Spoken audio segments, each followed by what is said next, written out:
We discover that there is an online game that gathered 50 million players and a total of 400 servers, with 1 month left before its official release. The only reason for such massive success is the fact that the game recreates a perfectly immersive virtual reality. They even managed to convince people who once claimed that doing so was impossible to embrace this new reality, including the protagonist who inside his tiny apartment finds himself smelling the refreshing scent of the sea. His name is Lee Kiho, and his in-game nickname is Mose. Suddenly, someone shouting grabs the kid's attention. Startled, he turns around to see who it is. Another boy then tells him that if he's just going to stand there staring at nothing, he should move aside because he's getting in the way of the fight. Mose apologizes and the boy says that, as clears, they shouldn't get in each other's way. We find out that the protagonist is a slime cleaner, and since Circuit became such a hit, the game's money and items ended up gaining real-world value with 3 item ranks: common, magic, and rare. Items from the first rank aren't worth much, unlike magic items which come with bonus attribute points. Since players gain 1 attribute point per level, equipping an item that gives +1 has the same effect as leveling up.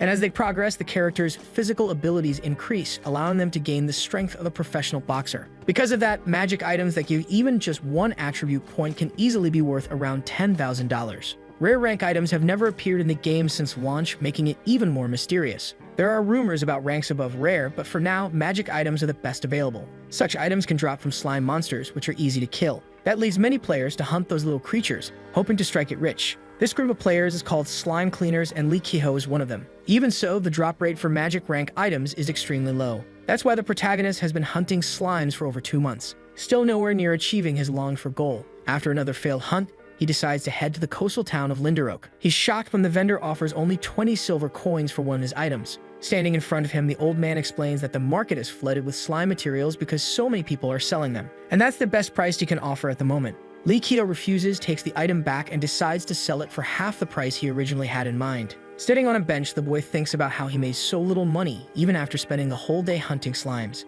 But his biggest problem is that slimes are starting to become scarce due to how many people are hunting them. Lost in frustration, he reflects on how long he's been at this, with the most valuable thing he's ever earned being just 5 gold coins. To make things worse, his steel sword, a basic beginner's weapon and a common item, is about to break. And new weapons cost far more than his pathetic 5 gold coins. With tears in his eyes, Lee Kiho concludes that this game is garbage, especially because it's based on luck, and not merit or effort. If it were, he would have already made enough to pay the monthly fee. Watching other players laughing, the boy says that if he had known it would be like this, he would have just enjoyed the virtual reality like everyone else, while working a part-time job these past 2 months. With nothing left to do, he decides it's time to log out of the game. But before that, he needs to check his inventory, since 5 gold coins equal about 500 real-world dollars. Holding onto his hard-earned money, the boy feels like doing this now doesn't seem right, because if he's leaving the game for good, he might as well try to earn a bit more profit first. Looking to the side, Mose wonders if there's anything fun to do. He sees a crowd gathered, shouting,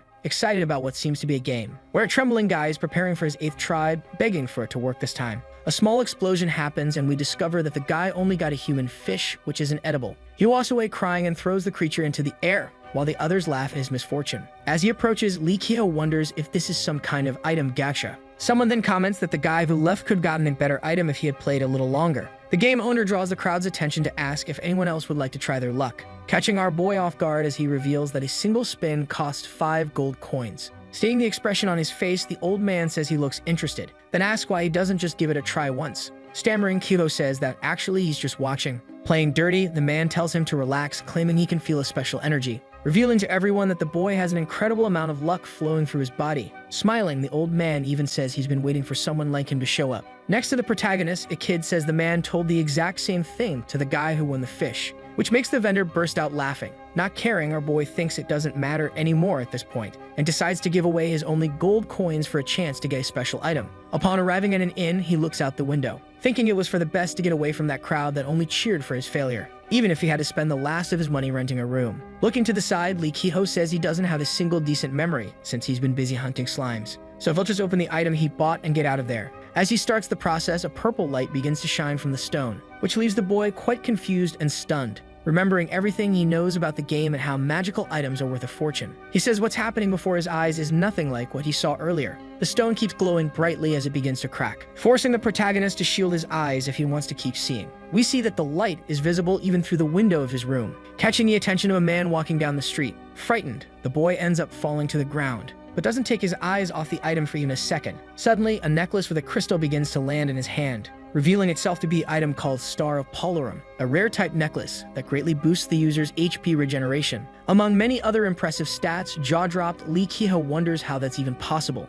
A day later, the boy remembers watching Circuit TV, hosted by GM, Korea's second biggest streamer. In that broadcast, the guy talked about the current hot items. The first one, sold for the highest price in the auction house, was the Ring of Anus, a magical rank item. The story was that it had dropped in a northern boss's territory and had a life regeneration effect, which among all magical effects is considered the rarest. And for that reason, it became the most expensive item ever sold. People in the streets were watching, shocked. Moving on to the second hot item, GM said it was the Landorus Cavalry necklace, sold for $39,000. Watching the stream on his phone while on the subway, Lee Ki-ho thought he'd never get something like that. Until yesterday, when through sheer luck the Star of Polarum ended up in his hands. We find out that before, rare items were considered trash in most games. But everything changed when Circuit was launched 3 months ago, where magical items are now the most valuable in the auction house. Because no rare item had been discovered yet, holding the necklace, the protagonist can't hold back and starts laughing loudly. Tears come streaming from his eyes, making them sparkle. Relieved and incredibly happy, he kneels and thanks the item for appearing. Coming down a bit from his euphoria, the boy wonders how much the object is worth, since its effects are completely different from standard magical items, with the most valuable stat being rated at 17.7. Lee Ki-ho then concludes that the Star of Polarum must be worth at least $1 million, which means monthly bills won't be a problem anymore. And not only will he be able to afford a great house,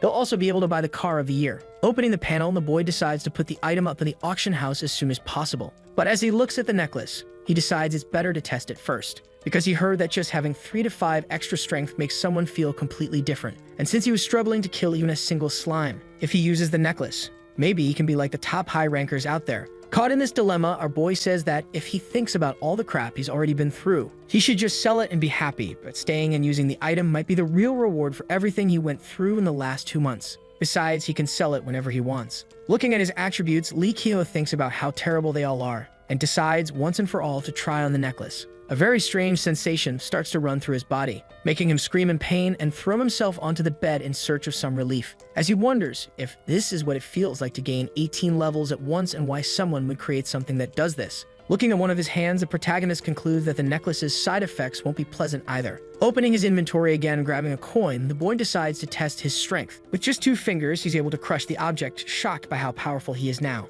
Getting up from the bed, no longer in pain, our boy decides it's time to test his new item in action. We're taken to the great city of Asparagon, and we learn that this is where most players live. It's also where the protagonist is now. Walking through the streets, he thinks that, as expected from a big city, the residents' equipment is really good, wondering if he overdid it by deciding to come here, since all he has besides the necklace is an old sword, making teen hunting a tough task. Because of that last point, Lee Ki-ho wonders if it wouldn't be better to take a solo quest. Suddenly, someone approaches and asks if he's a swordsman. Without looking properly, the boy says yes. But seeing a young archer behind him, he's surprised. With a friendly smile, the girl asks if he's looking for a party, leaving Mose unsure of what to say. Surprising him even more, the archer grabs both his hands, and smiling says her team has 1 spot left that he can take right now, if he's in. A little distance away, we see a man and a young guy leaning against a wall. Impatient, the armored man asks where Sharon went and why she's taking so long. With a sly grin, the boy says they should wait a bit longer. After all, the girl's never let them down before. Reaching out her hand, the girl appears and catches the two's attention, saying she told them she finds someone. Beside her,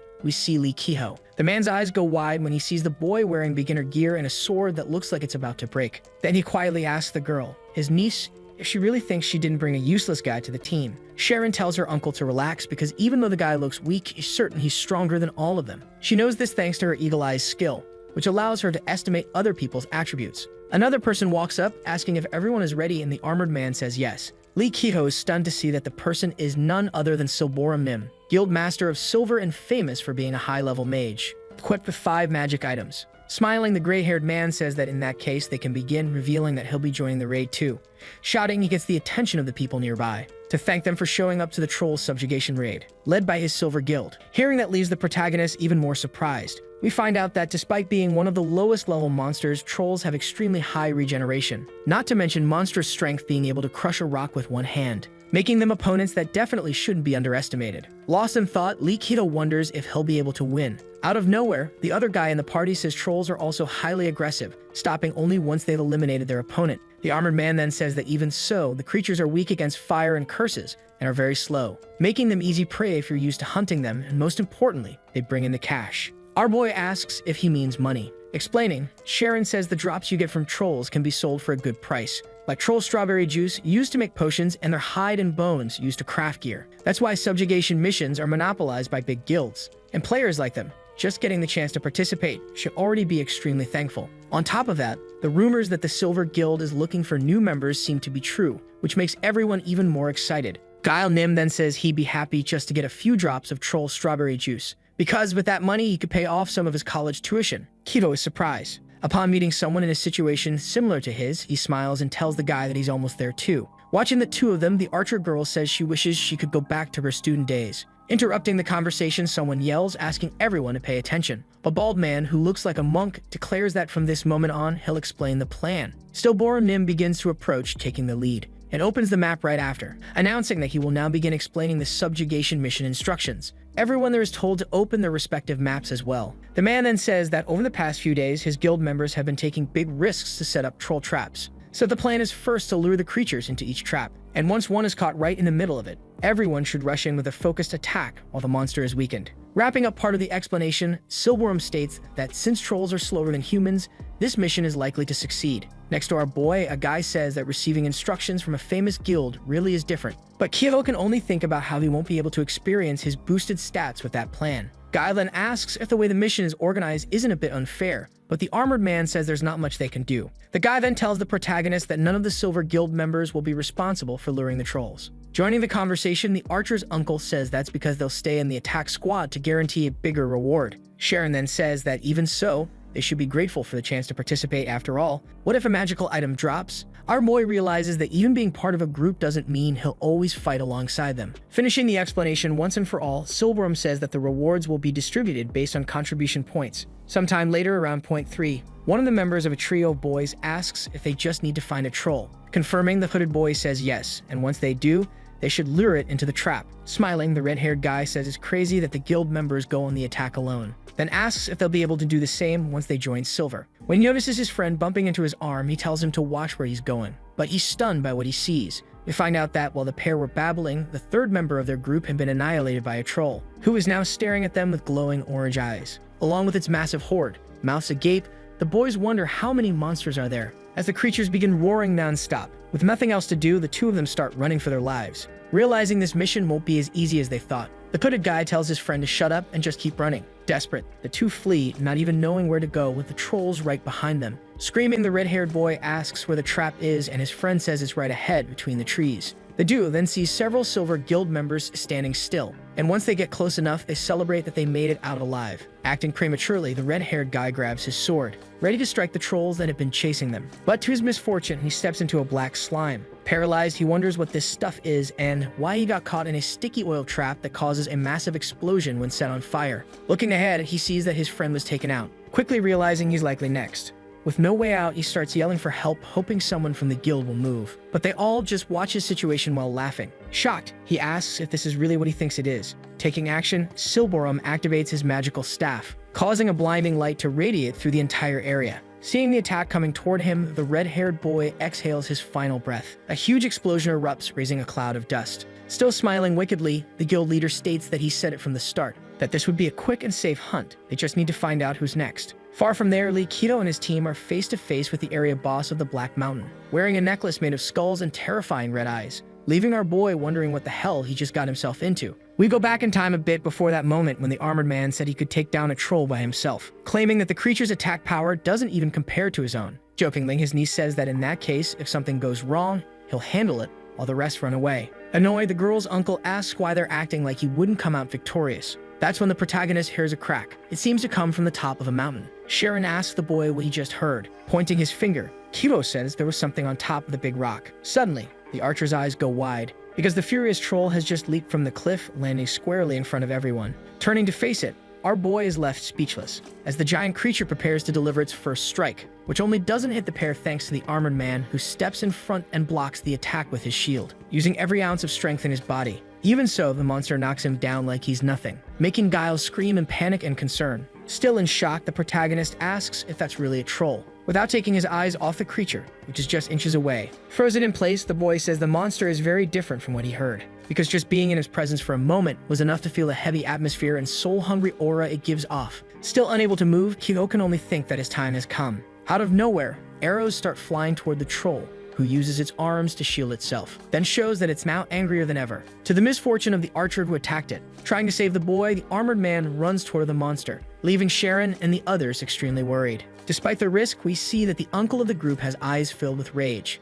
and is determined to follow through on his claim that he could handle a troll alone. Without hesitation, he activates his shield's power, then uses the collision skill, which aims to strike the target and push it away. The attack works, and the troll starts flying like it weighs nothing, but it grabs onto a tree to plant its feet and stop from going too far, showing that besides being strong, it's also intelligent. Even so, the shield-wielding man feels relieved to have at least created some distance. Nervously, the archer shouts to ask if he's okay. The man says he is, but even though he hit the monster with all his strength, it didn't take any damage. His niece then says the same happened with her arrows and asks what they're supposed to do now. Kito wonders if it would be a good idea to lure the troll into a trap, taking advantage of its slowness. But Guile says that might not work, since that's no ordinary troll, it's the hidden boss of the quest. Because, on top of being alone, its body is different from the others. Sweating cold, our boy asks if, in that case, they can actually handle it and get out alive. Grabbing a potion, the boy in the green coat says that even if he can delay the monster's regeneration, its strength and defense are extremely high. Drinking the red liquid, the armored man says they only have one choice,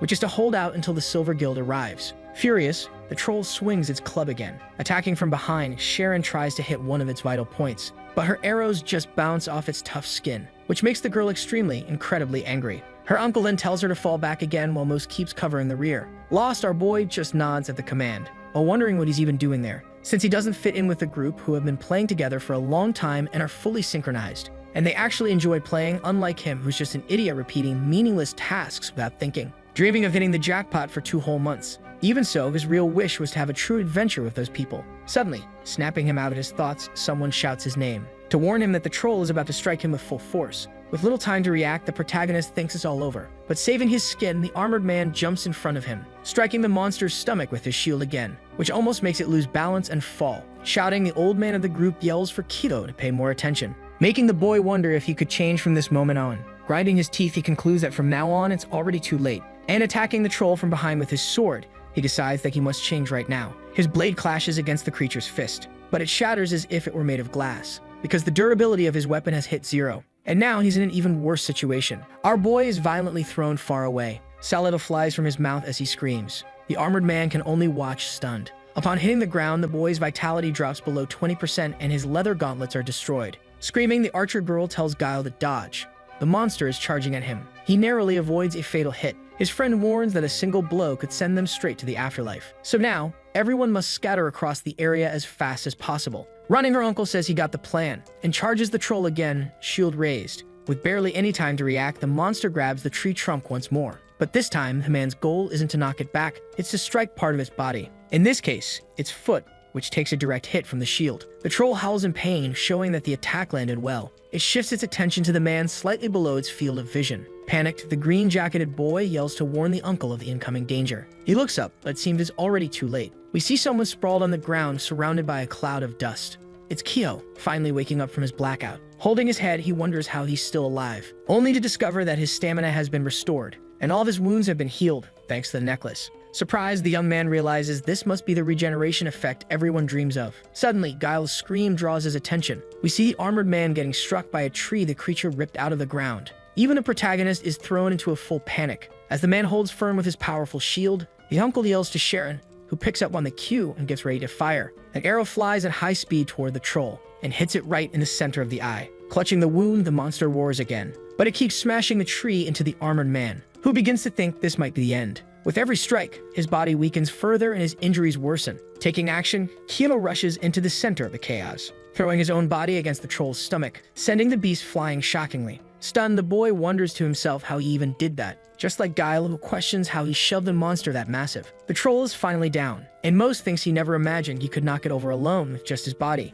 Turning to the green-jacketed boy, he asks if he's okay. The young man says yes, but that the armored man got the worst of it. Suddenly, a bright light begins radiating around the uncle's body, shocking the boy beside him. The protagonist then wonders if this might be a regeneration skill that spreads to team members. With his wounds fully healed, the armored man jolts awake, startled. Sitting up, he says his life was restored, while the archer asks our boy how he possesses a skill like that. Still on the ground, the uncle thinks the kid isn't just some ordinary newbie. Stealing the attention again, the troll begins to growl, trying to rise from the ground despite its injured eye. Annoyed, Sharon prepares to fire again, promising to finish the beast off this time. The armored man throws his iron sword to Mose, declaring it's now or never. Our boy catches the weapon with both hands swiftly, and without a second's hesitation, charges the still-dazed troll. Kyo attacks with the sword he was given. Meanwhile, not far from there, we see Silborum looking over his inventory full of items. Granted, he thinks that at this rate, his guild will make about $100,000 in just 10 minutes. We learn that the troll's subjugation mission can only take place if there are more than 120 people in the team.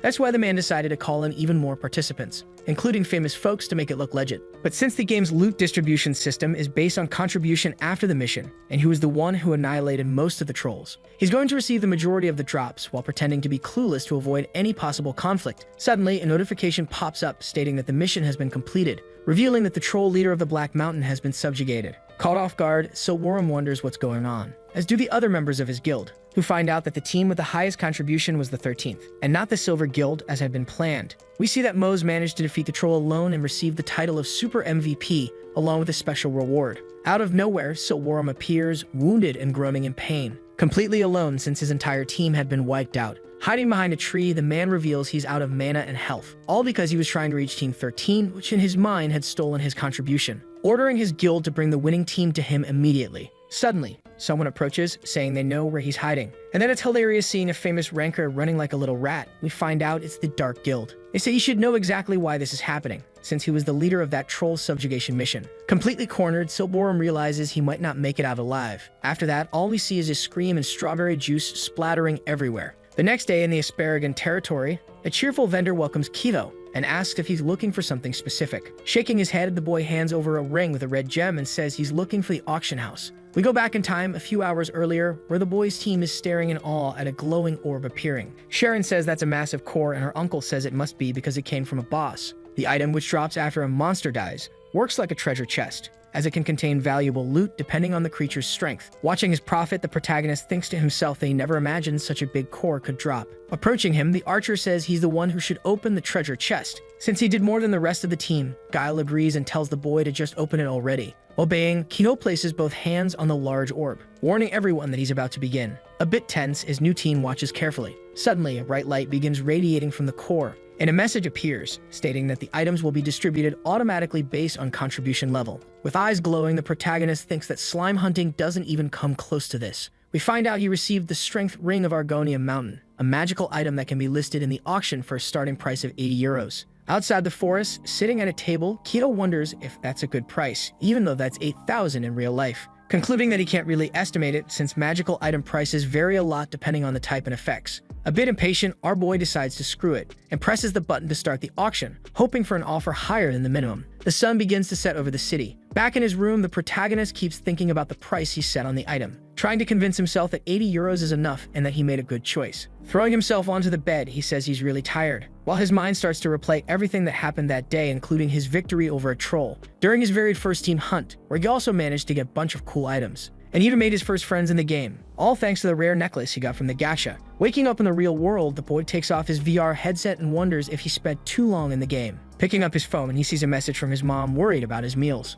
Replying, our boy says he's getting paid from work tomorrow, so she didn't need to send anything. Suddenly, another message pops up saying $35 was withdrawn from his account to cover transportation fees. Staring at the screen, Kido asks if his account's going to be empty before he even has time to get emotional. Suddenly, something else grabs his attention, making his eyes go wide and his jaw drop. We find out the boy just received a transfer of $30,000, thanks to the ring sale. Leaving his tiny apartment, Kido heads to his circuit store to collect his payment and start preparing to return to the game. In addition, he took another semester off from college, sent money to his mom, ordered some gym equipment, and bought a powder at the store, which will serve as a dietary supplement covering the nutritional gap caused when players can't eat during gameplay. That way, when he eats in-game, the VR machine will release the powder into his body, reducing the need for physiological care. Even so, the protagonist knows the best option is still to log out at a decent time and eat real food. Suddenly, his phone beeps, notifying him that the name Mose is now ranked first in search popularity, and that Silborum's body was found, with the Dark Guild being the main suspect of taking him out. However, what shocks our boy the most is that a guild called Arthur's Trinity is offering 500 gold coins in exchange for any information about him. After thinking for a few seconds, Mose concludes that his in-game life just got a lot more complicated. He decides to rush back to his apartment. He doesn't want anything bad to happen. Because if things keep going this way, his freedom in the game and his future will go down the drain. Upon logging in, Kibo chooses to leave Asparagus as soon as possible. We return to the game world, where the boy is far from the city, high up on a mountain, thinking about how he needs to stay hidden. Soon, he'll have to go somewhere very far away. Before making his move, he decides to pick up the equipment made from the Black Mountain hide. The blacksmith who crafted the entire armor says that in his 20 years, he never imagined creating something like this. Smiling, our boy thinks he needed the armor to feel like he's on a real adventure. He thanks the little creature for its services. Leaving the shop, Kibo says it's showtime now, or at least that's what he thought. Reaching a mountainous area, the boy wonders where he is, and sitting on the ground realizes he may have gotten lost. Out of nowhere, a breeze coming from the ground catches his attention. Fearless, Mose decides to place his hand right above the crack.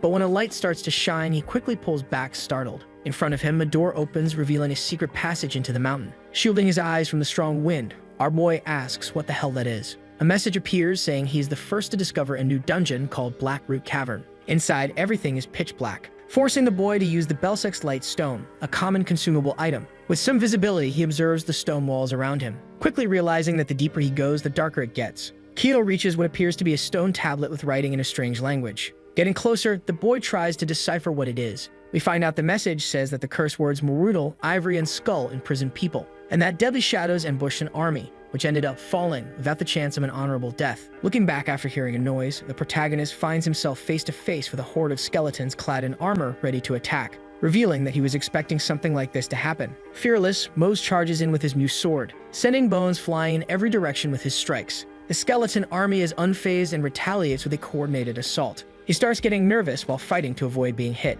Our boy starts thinking this might never end. To make matters worse, he has no combat class, and never properly learned how to wield a sword. So now he has to give it everything he's got if he wants to win this battle. Suddenly, a skeleton grabs him, and all the others pile on top of him, forming a small dog pile. Buried under the creatures, Keto wonders what to do. He then activates his special power, which causes a bright, radiant light to flood the dark, shadowy space, while simultaneously blasting all the enemies away. We find out that the explosion happened due to the synergy between a rare rank accessory, armor, and weapon. With most of the skeletons defeated, only a few remain standing, showing they won't give up so easily. With a small smirk, the protagonist says it's time to finish this. Sometime later, we see parts of skeletons scattered throughout the dark cave, with Keto panting in the center, still gripping his sword tightly. Wiping the sweat from his face, he wonders if it's finally over. Suddenly, messages start popping up, informing him that he leveled up twice. Shocked, the boy asks how that's even possible, since he only defeated weak monsters. He then celebrates his great victory. Interrupting his moment, a growl echoes from a hole, making Mose immediately go back on high alert. Looking at the passage, he thinks he definitely heard something coming from there, deciding to approach and see it with his own eyes. The sound continues to echo, and the boy wonders if there's anything there besides skeletons. Passing through a narrow opening, he realizes he might have reached the source. He has to cover his nose because of the disgusting stench inside, which seems to be coming from the corpses of other adventurers who lost their lives there. As he walks, Kyo starts to feel sick from the smell that won't go away. Upon hearing another noise, he decides to climb a massive stone staircase. At the final step, he finds another plaque with a message written on it. Ready to decipher the text, the boy gets a bit closer, revealing that someone wrote about their hatred for the Imperial Army, for burning down a village under the excuse of using its supplies, and for mercilessly annihilating their family, all with the face of a demon. That's why he, Morudal, the village shaman, cast a curse on everyone, sealing the exit from that place forever. We learn that Morudal Ivory Skull was the one responsible for turning the army into skeletons, all to get revenge for the massacre. Upon finishing the reading, our boy can only think about how horrible those soldiers were. Suddenly, a strong light begins to shine from the ceiling, bringing a message about a conflict quest, where Mose needs to subjugate the leader of the deserters named Jiretin, sealed by Morudal.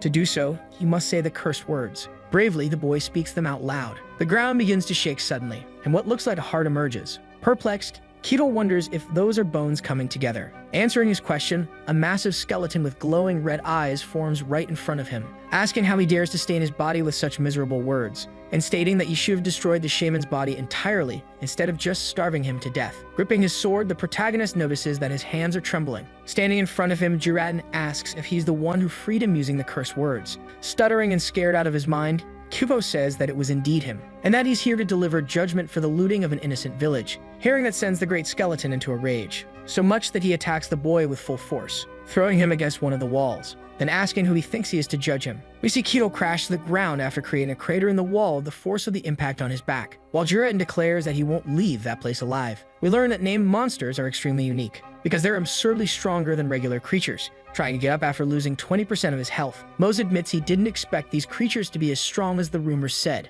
concluding that the battle won't be easy at all. The giant skeleton keeps watching him coldly, while he thinks the only good thing is that he'll always recover as long as he doesn't take a fatal hit. Charging again, the creature asks what kind of wicked magic the boy used to heal so quickly. Seeing a fist coming straight at his face, the protagonist realizes it's a bit too late to react, so he has to dodge before getting hit, only then drawing his sword to counterattack. His strategy works and Juretin is thrown far away, his face frozen in shock. A bit tired, the boy says he did it, revealing that the strength, vitality, and dexterity from his gear let him move however he wants, allowing him to launch a higher-level monster into the air, which means that in his current state, victory is guaranteed. Getting back on his feet, the skeleton says his body may be cursed, but he never thought he'd be knocked down by a rookie, so he'll have to completely annihilate Kido in order to be freed. Charging into another attack, our boy says the skull can talk all he wants. Activating his power, Juretin says it's time to show the real difference in class between them. Mose's eyes shut tight from the brightness, as his opponent summons his sword named Sharma, which appears amid blue lightning, also boosting his level to 35. With a single attack, the great skeleton strikes the boy straight in the stomach, who screams as his strawberry juice pours through the armor. Turning around, the monster prepares to strike again, proving he was dead serious when he promised to wipe the boy from existence. Kido is hit again, but this time in the back, and he's sent flying, tumbling across the ground over and over, until he finally crashes into a wall. Juretin says it's a shame he couldn't split him in half due to his cursed body, but now that the boy's attacks are useless, he can just end the battle. In intense pain, Mose thinks that if he hadn't bought new equipment, he would have died at least 20 times by now. However, since he's in better shape than before, with 300 HP and more than 100 HP regeneration per second, he can fully heal in just 3 seconds. Smiling, he says he never imagined that a necklace he got thanks to his hyper luck would make such a difference. The skeleton asks how the boy can still stand, and he replies that this is his golden opportunity to finish him and ease his resentment for the villagers who lost their lives unjustly. Raising his sword, Juretin says he's nothing but an insolent brat, and attacks again, forcing Kimo to crouch and block the strike with his weapon. Struggling hard, our boy says his opponent's strength is insane. Even so, he holds firm,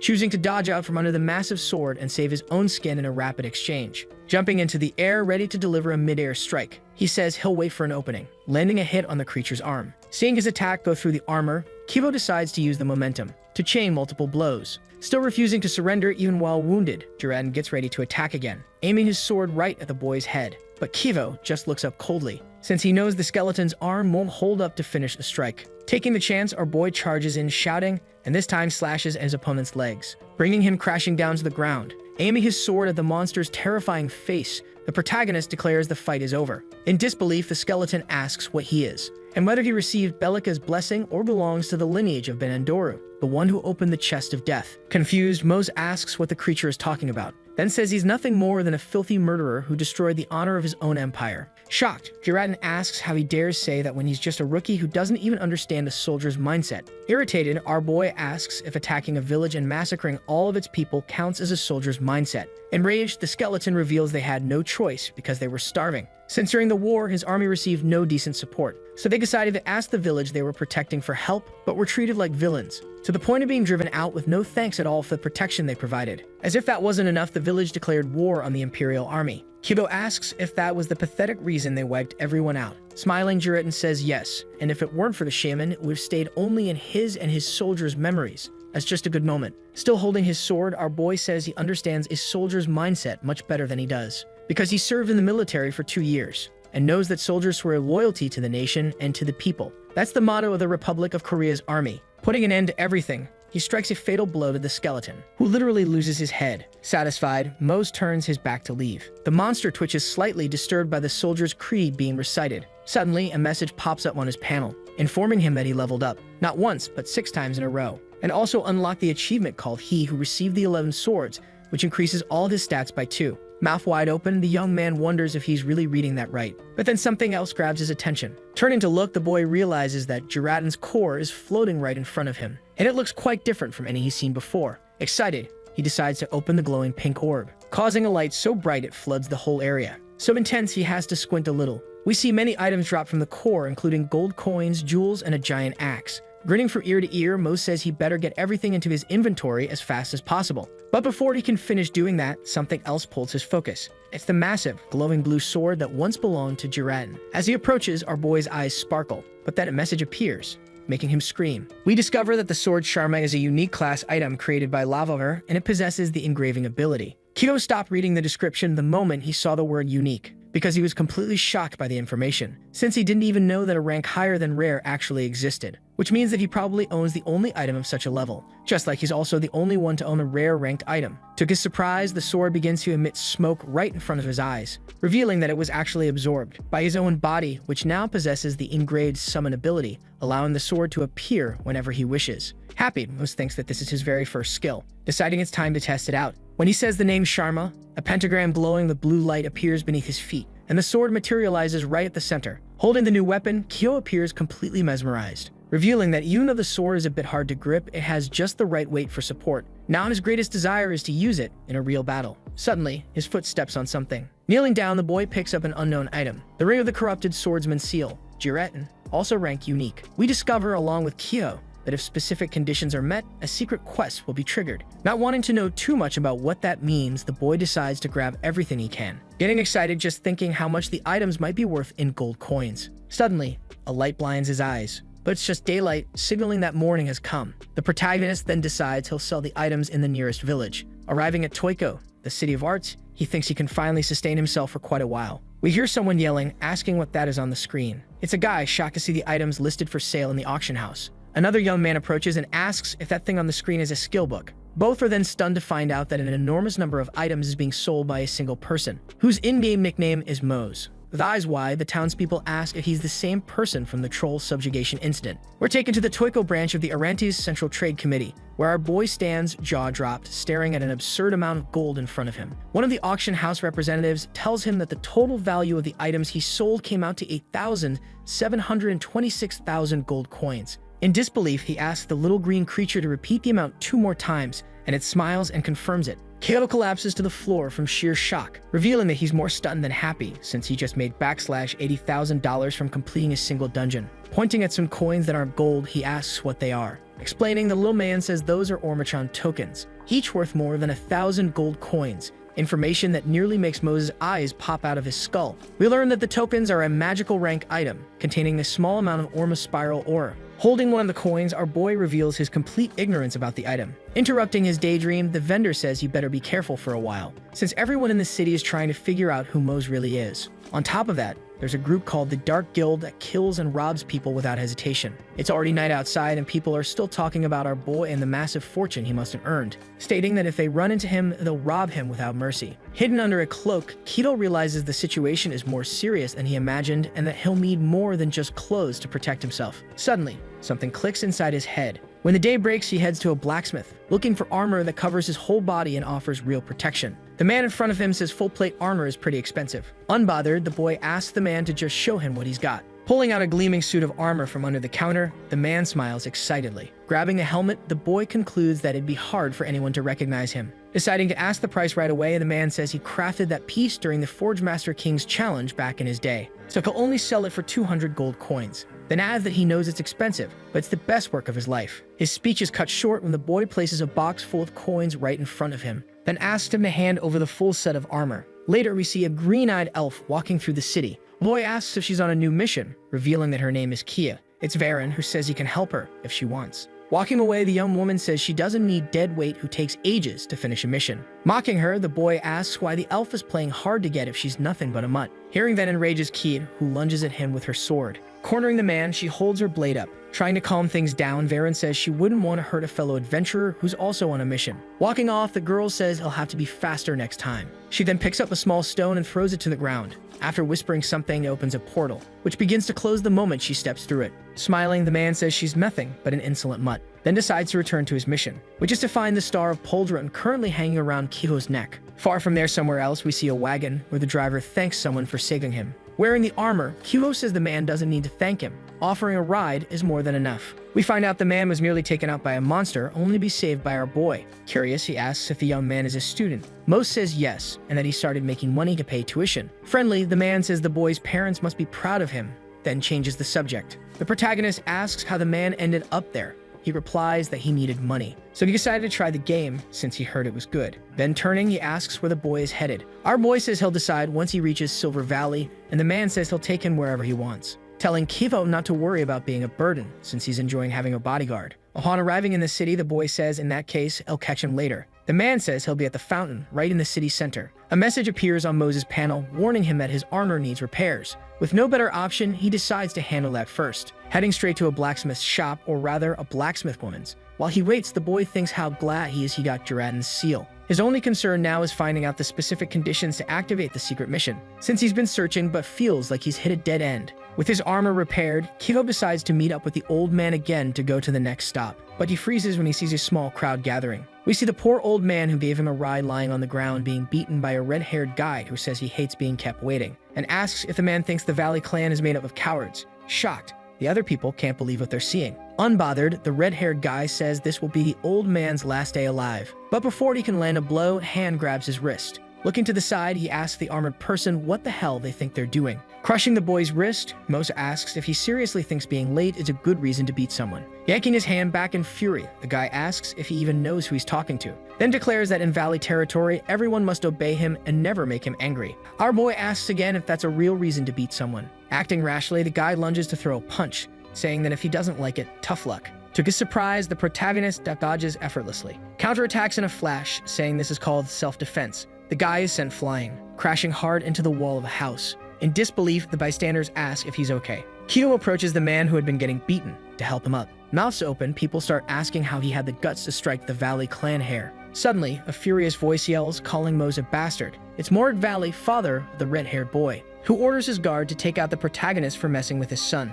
Without hesitation, Python draws his sword and asks how Kido dares lay a hand on the young master, saying that now he'll have to destroy him in the name of the Knights of Silver Valley. Our boy decides to summon Sharma, which instantly appears in his hand, blocking his opponent's strike. Shocked, the man asks what that is. But before he can get an answer, he's also thrown back violently, landing right where the Hera Valley is. Both end up on the ground seriously injured. Surprised, Morik shouts for Python, ordering him to get up immediately if he still wants to be a knight. Our boy points his sword at him and says it's time for round 2. Meanwhile, the townspeople wonder if the armor the boy is wearing belongs to the Order of the 14 Holy Knights. The crowd starts to gather, happy to think that someone has finally come to investigate what's been happening in the city, since Morik has been stealing half of their profits as taxes, executing those who don't pay. Confused, Mose thinks he doesn't even know who the 14 Knights are, but decides to play along to help. Turning to the man, he asks if everything he just heard is true. Sweating nervously, the man says the taxes were part of a preparation plan in case of a food crisis. Kivo then says that, in that case, they can head to the mansion and search the place. Falling to his knees, the man starts begging for forgiveness for the serious crime he committed.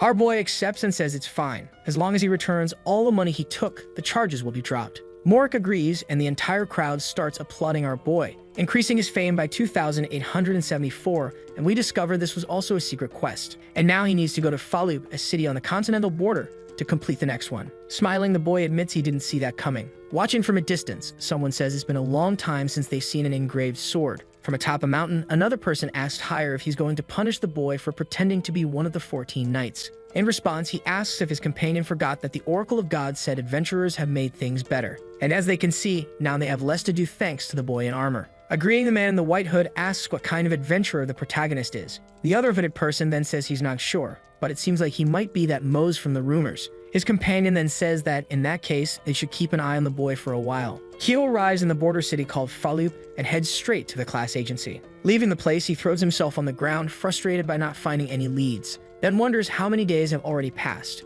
We learn a bit about the secret class, where people who possess it have a strength, or knowledge that only a few can obtain, so rare that there's barely any information available. Thinking to himself, the protagonist says that at least he made some progress by getting info from the guild, but maybe now he needs to search the whole city to find what he's looking for. Suddenly, something catches his attention. 2 elves walking right in front of him, creatures he never expected to find there. Suddenly, a man running bumps into Mose, almost knocking him down even though he was at fault. The man tells him to watch where he's going. Annoyed, the boy asks why the guy is so mad when it was clearly his fault, then yells that he hopes the man steps in feces. Out of nowhere, a huge explosion occurs, scaring everyone, including our boy, who realizes something very wrong just happened. We see the man who had been running now lying on the ground, coughing, lamenting that he dropped his money. Another person arrives and steps on the coin bag, calling him a damn little thief. It's Varen who furiously asks how the man dared to trick him and try to get away. The guy's strength impresses Mose, but it's the ring on his finger that grabs even more attention. Enraged, the thief pulls a hidden knife, determined to kill the man who stopped him from fleeing.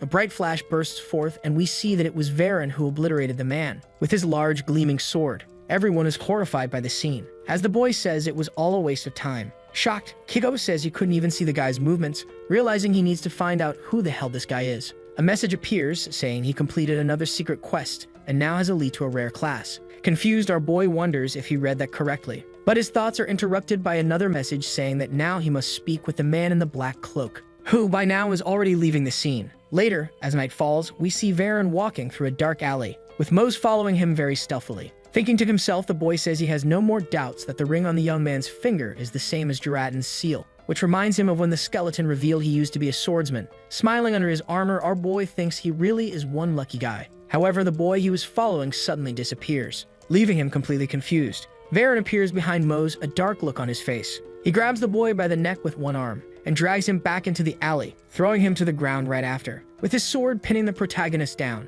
The boy asks who he is and why he's following him, and where he got the shiny necklace he's wearing, warning that Kiho has one chance to tell the truth. Cornered, our boy says he got the item from a gacha. Varen attacks, taking 5% of his health, then asks if Mose thinks he's joking. On the ground, the boy insists it's true, saying he bought 2 ruined fragments from an old man in the village of Linderoak. The cloaked guy grabs the young man's armor. While asking what the old man looked like, our boy says he had white hair and wore a cape. Realizing everything, Varen lets go of Kido with force, quietly muttering that all this time the man was in Linderoak. Getting back on his feet, fully healed, our boy asks who the old man really is. The other replies that he's an A-class special criminal, known as Lero the Gambler. Hearing that leaves Mose quite shocked. Varen then reveals he was assigned to find the man who knows about the disappearance of the Landris cavalry. Seeing that our boy has no idea what he's talking about, the man calls him an ignorant idiot, then explains that he's investigating the incident that caused the Landris cavalry to vanish, leaving only ruins behind. Kido then finds out that the necklace he's been wearing all this time belonged to Palarun,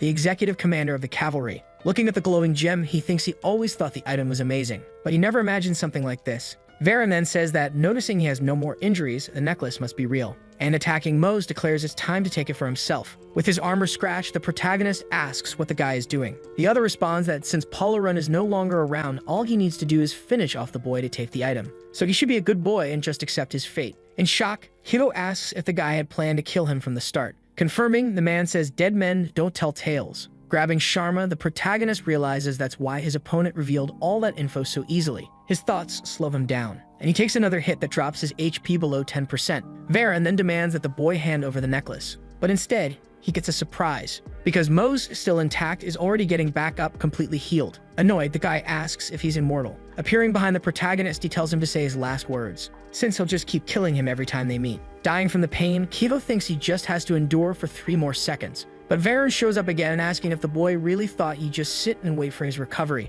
With another hit, the protagonist's HP drops to below 3%. His consciousness begins to fade. Opening his eyes, he sees someone saying that a swordsman buries his convictions in his sword and devotes his life to it, a truth he should have reminded the boy of, since this is a top-tier secret mission. We discover that the mysterious person saved our boy from death, and is now fighting Varen, saying he's been blinded by greed and turned into a dog, so he must be eliminated for being a traitor. Stammering, the guy says his master misunderstood the situation, and that he just needs one more chance to prove his loyalty. Robin executes the guy without mercy, saying he can explain himself to the devil. Shocked, Kido wonders if the man really finished off the young guy that easily. But he steps in front of him, declaring that now it's his turn, that he can't be allowed to leave alive now that he knows too much. Terrified, our boy thinks that his last opponent was already no pushover, and now he has to face someone on a completely different level. Standing up, he remembers that he promised to bet everything he had on the circuit, surprising Roby with his attitude while thinking he can't miss the chance to reach the secret class, even if he dies and receives a penalty. Intrigued, the man asks if he really wants to fight, even knowing the huge difference in their abilities. Mose replies that even if he survives, Roby will keep chasing him, so he'll give it his all. The man then thinks that's an incredible mindset for someone who's scared shitless, someone very rare even among swordsmen. Suddenly, the ring on the boy's finger catches his attention, forcing him to ask out loud if that's the seal of the swordsman. We see that, as he asks, the man also advances toward Kyo, who ends up revealing where he got the ring. Shocked, Roby asks if he's really talking about Jiratin, and he confirms that yes, he is. They stare at each other for a few seconds. Letting the boy fall to the ground, the man says it's impossible to believe he defeated Jiraten, but he felt truth in the story. Getting back up, Mose asks if Jiraten was also a swordsman. The man says yes, and that hundreds of years ago, he was the two-faced traitor who abandoned the swordsman and joined the Imperial Army. Back then, since the swordsman had only just emerged, no one could stand against the army. Kido realizes that's why the skeleton had the ring. He then apologizes for taking away Roby's chance at revenge. The man doesn't mind and states that now the boy only has two options: to die painfully every time he revives or fill Varen's vacant spot and join the swordsman. Without hesitation, our boy says he wants to join the group, leaving the man surprised by such a quick decision. Even so, Roby asks if he's sure about what he just said, then agrees, saying he's not even sure the kid can really become a swordsman. Out of nowhere, the man punches Mose in the face. Without a helmet, you can only wonder why he got hit. As he slowly passes out, Roby grins and welcomes him, calling him a crap rookie. Meanwhile, in the training room known as Sanctuary, our heroes prepare for a duel. Both Lee Keiho and the young woman stare each other down before the real fun begins. At that moment, the boy rushes toward the swordswoman, launching his attack. The pair's wooden swords clash in the air, but the girl's strength seems to leave our protagonist a bit embarrassed. With a charming smile, the young woman faces him with a playful jab. Attacking again and again, Keiho tries to defend himself at all costs. Realizing how good the girl is, the elf shouts that she can track the protagonist's blade. Lee understands her skills are far superior, thinking he couldn't expect anything less from the master's student. But something catches the young woman's attention, and with her green eyes, she tries to make sense of what's going on. We see that Lee seems to have found some kind of opening and takes the chance to strike. However, his strategy doesn't work, and he ends up getting hit. Thrown to the ground, the boy opens one eye and sees a hand reaching out toward him. It's Kie, who smiles and says the boy isn't bad, he just has a long road ahead. With a slight smile of relief, the warrior tries to come up with a reply for the girl. We see a bond beginning to form between the two, and Lee says he'll win next time. Far from there, we notice some sort of interesting conversation taking place. It's our protagonist on the phone with his mother, who seems to have found his precious dollars. A bit of an argument breaks out as the woman thinks all that money came from shady activities like theft. At that moment, the boy realizes he's super late for something and decides to just end the call. Saying goodbye to his mom, the guy slams the alarm clock, which wouldn't stop ringing. Letting out a soft sigh, our protagonist seems relieved, possibly related to his mom's nagging. We're taken to a few moments earlier, and we find out the place where Lee woke up was the hideout of an organization that serves the god of blades. Robin, the guy who brought him there, introduced himself as one of the 10 masters of that mercenary group, and after that he asked the young man if he wished to become a swordsman of that kingdom. Accepting without a second thought, the protagonist decides to join the crew. However, it didn't take long for Lee to bitterly regret his decision. While training, he began to realize that it was far more exhausting than it had been presented to him. His master kept making violent promises, and each day the place demanded even more from him during training. That intense training continued until the young man began to wonder if it was really worth it to train the way the elite did. But he grew more and more tired as he kept taking blows from the leader who had summoned him for the mission. The only reason Lee managed to endure was Kia's smile. Smiling at the girl, he reveals he's happy to have finally been called for an official mission. Ki then says it's fine to be excited, but he has to be extremely careful not to let that information leak. The two say their goodbyes and agree to meet at the sanctuary another time. Smiling, Lee watches his friend walk away. And determined to complete his mission, he begins to wonder if he might finally get to go to Asparagon. Meanwhile, in the city, we see a beautiful cathedral, and we learn that Lee managed to become a very successful swordsman. As proof of his performance, the young man received a ring called the Swordsman's Seal, which increases his attack power. The protagonist then reveals that to continue his mission in the city, he had to go to Asparagon. Since the ships that travel to the place depart from that city, he ended up realizing the number of players had increased. Looking at the armor of two young men, he thinks everything looks really fancy. And while walking through the city, he began to overhear conversations about accessory sales and wild achievements. His thoughts drift back to the past, when all the players hunted slimes to get magic items. Suddenly, someone calling for help catches our boy's attention. It's a desperate player saying everything he earned from the hunt in Valenco was stolen. Everyone begins to comment on what the #1 guild has been doing with those lands. Trying to gather information, our boy finds himself standing still, listening carefully to every whisper. Far away, on some isolated island, we see something seems to be happening. It's the members of the #1 guild blocking other players from entering a cave, while some thugs threaten the more defenseless players. The young man who was calling for help earlier appears. The bald man then starts negotiating, asking if the boy has any idea how much the product he scratched is worth. But suddenly, Lee appears to solve the situation and terrifies the bald brute. With all this sweetness, the protagonist tries to reason with the bad guys, saying it's a public place and everyone can play freely. But the thug squad had no interest in arguments and soon started threatening our warrior. Already knowing how to deal with that kind of people, Keiho tries to steer the situation in his favor and starts dropping some fancy words. Then he switches to more aggressive language in an attempt to drive those cowards away. But at that moment, the bald guy decides to start a physical fight. Unfortunately for him, before he could finish his attack,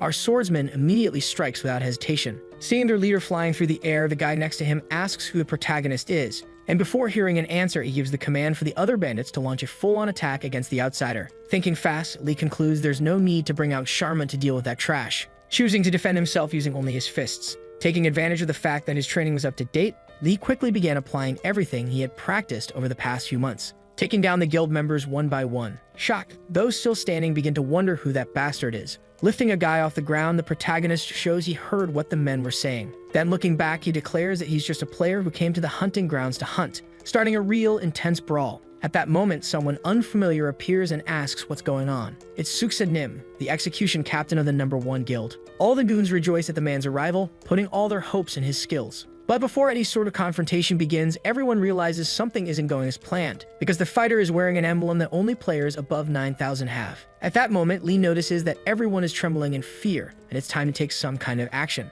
We discover that while our hero was training, some things had changed in the circuit, specifically regarding how players were ranked, since before to get good rank, one had to be famous or something like that. However, a certain information guild started bending those kinds of rules, making things confusing. Grinding his teeth, the strong, long-haired warrior shows he's furious. And as he gets ready to attack, he makes sure to remind everyone that the guild needs to rank up urgently. Letting out a loud battle cry along with the other warriors, he threatens to call the guards for disturbing the game's order, saying that first he needs to take care of that outsider who showed up just to stir up trouble. But our hero can't stay quiet in the face of such an insult, and before the guy even finishes talking, he charges in and throws him far. Conjuring his power, Lee starts mocking everyone in the guild, until this sword appears and he gets ready to settle the matter his own way. He then states that he wants everyone to watch closely as the guild explodes into pieces. A blinding light floods the entire space, and intense blue rays shoot through the air, leaving everyone stunned. Lee takes the chance to dash in, hitting his distracted enemies with full force. They couldn't even understand what had just happened. From a distance, our boy spots a pair of slackers, showing that they'll be the next to taste the edge of his blazing sword.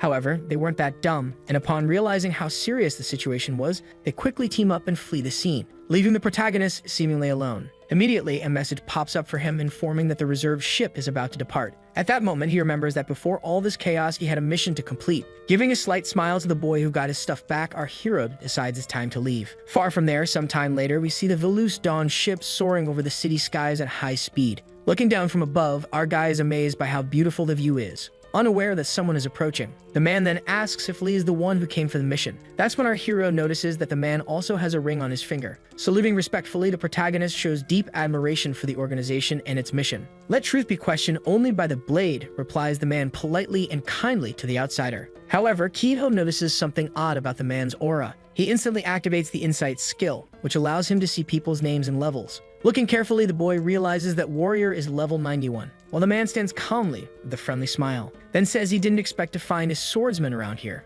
Lee introduces himself as Mose, and the stranger says his name is Kaloi, a swordsman from the city of Lozven. Carefully analyzing everything that's happened lately, the level 91 swordsman says something must have happened in the northern villages, because there's no other reason for 5 big shots to be on that ship. Lee doesn't really get where the conversation is going, and the man invites him to follow. A beautiful gate appears in front of the 2 swordsmen, and Mose seems curious to know where it leads. Suddenly, before his eyes can adjust, the gate opens, revealing a radiant light bright enough to blind. As the protagonist enters the room, he's completely awestruck, to the point of losing track of direction. Upon arriving at the intended spot, the boy freezes for a few seconds after seeing something. Kaloi points to a table with 5 people who apparently are the strongest beings on the entire continent, leaving Mose completely shocked. One of the mercenaries aggressively asks if the 2 boys are the kids who will join the team of winners for the mission. Yvonne, a beautiful woman, asks if the 2 of them will be alright since they look weak. Meanwhile, one of the holy knights smiles and says that one of them may not look it, but is an adventurer blessed with immortality. At that moment, Lee is left speechless, not knowing he was that well known. Slamming the table, someone says they heard the young man managed to become a true swordsman.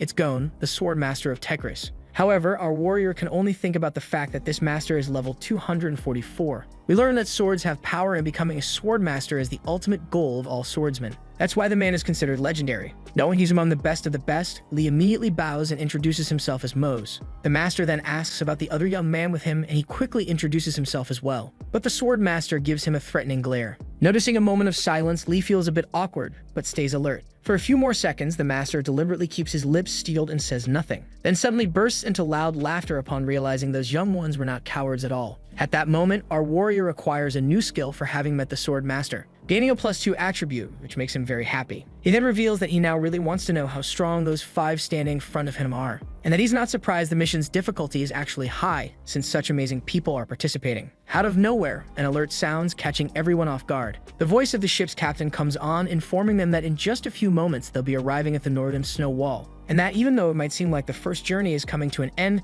this is only the beginning of a dreadful challenge. It's time for the group to discuss the details of the upcoming secret mission. Upon hearing the sword master calling everyone, Lee simply nods. Then he realizes that the mission level has changed and the combat is now ranked SS. Meanwhile, north of Langness, we see an imposing snow wall rising over the ice, and we find out that our hero wasn't the only one surprised by the mission's level increase. Holding a paper, the sword master says that if things keep going this way, the mission might be cancelled quickly. Unbothered, one of the warriors says that might actually be for the best, since if a rookie is sent there, he might never return alive. Taking advantage of the confusion, the woman asks what caused the increase in the mission's difficulty. Grabbing the document, the blonde knight tries to carefully read the part that mentions this unexpected change, revealing that it all happened because the source of the supernatural phenomenon was discovered. Since he'd never heard of this before, Lee wonders what that actually means. Explaining, the blonde guy says that on the eastern continent, the level shifts are being caused by a lightning bolt. The long-haired warrior then says it's a red lightning, so there must definitely be some creature involved. Joining in, the Master of Swords says it can only be the dreadful creature Garness that's causing such great imbalance.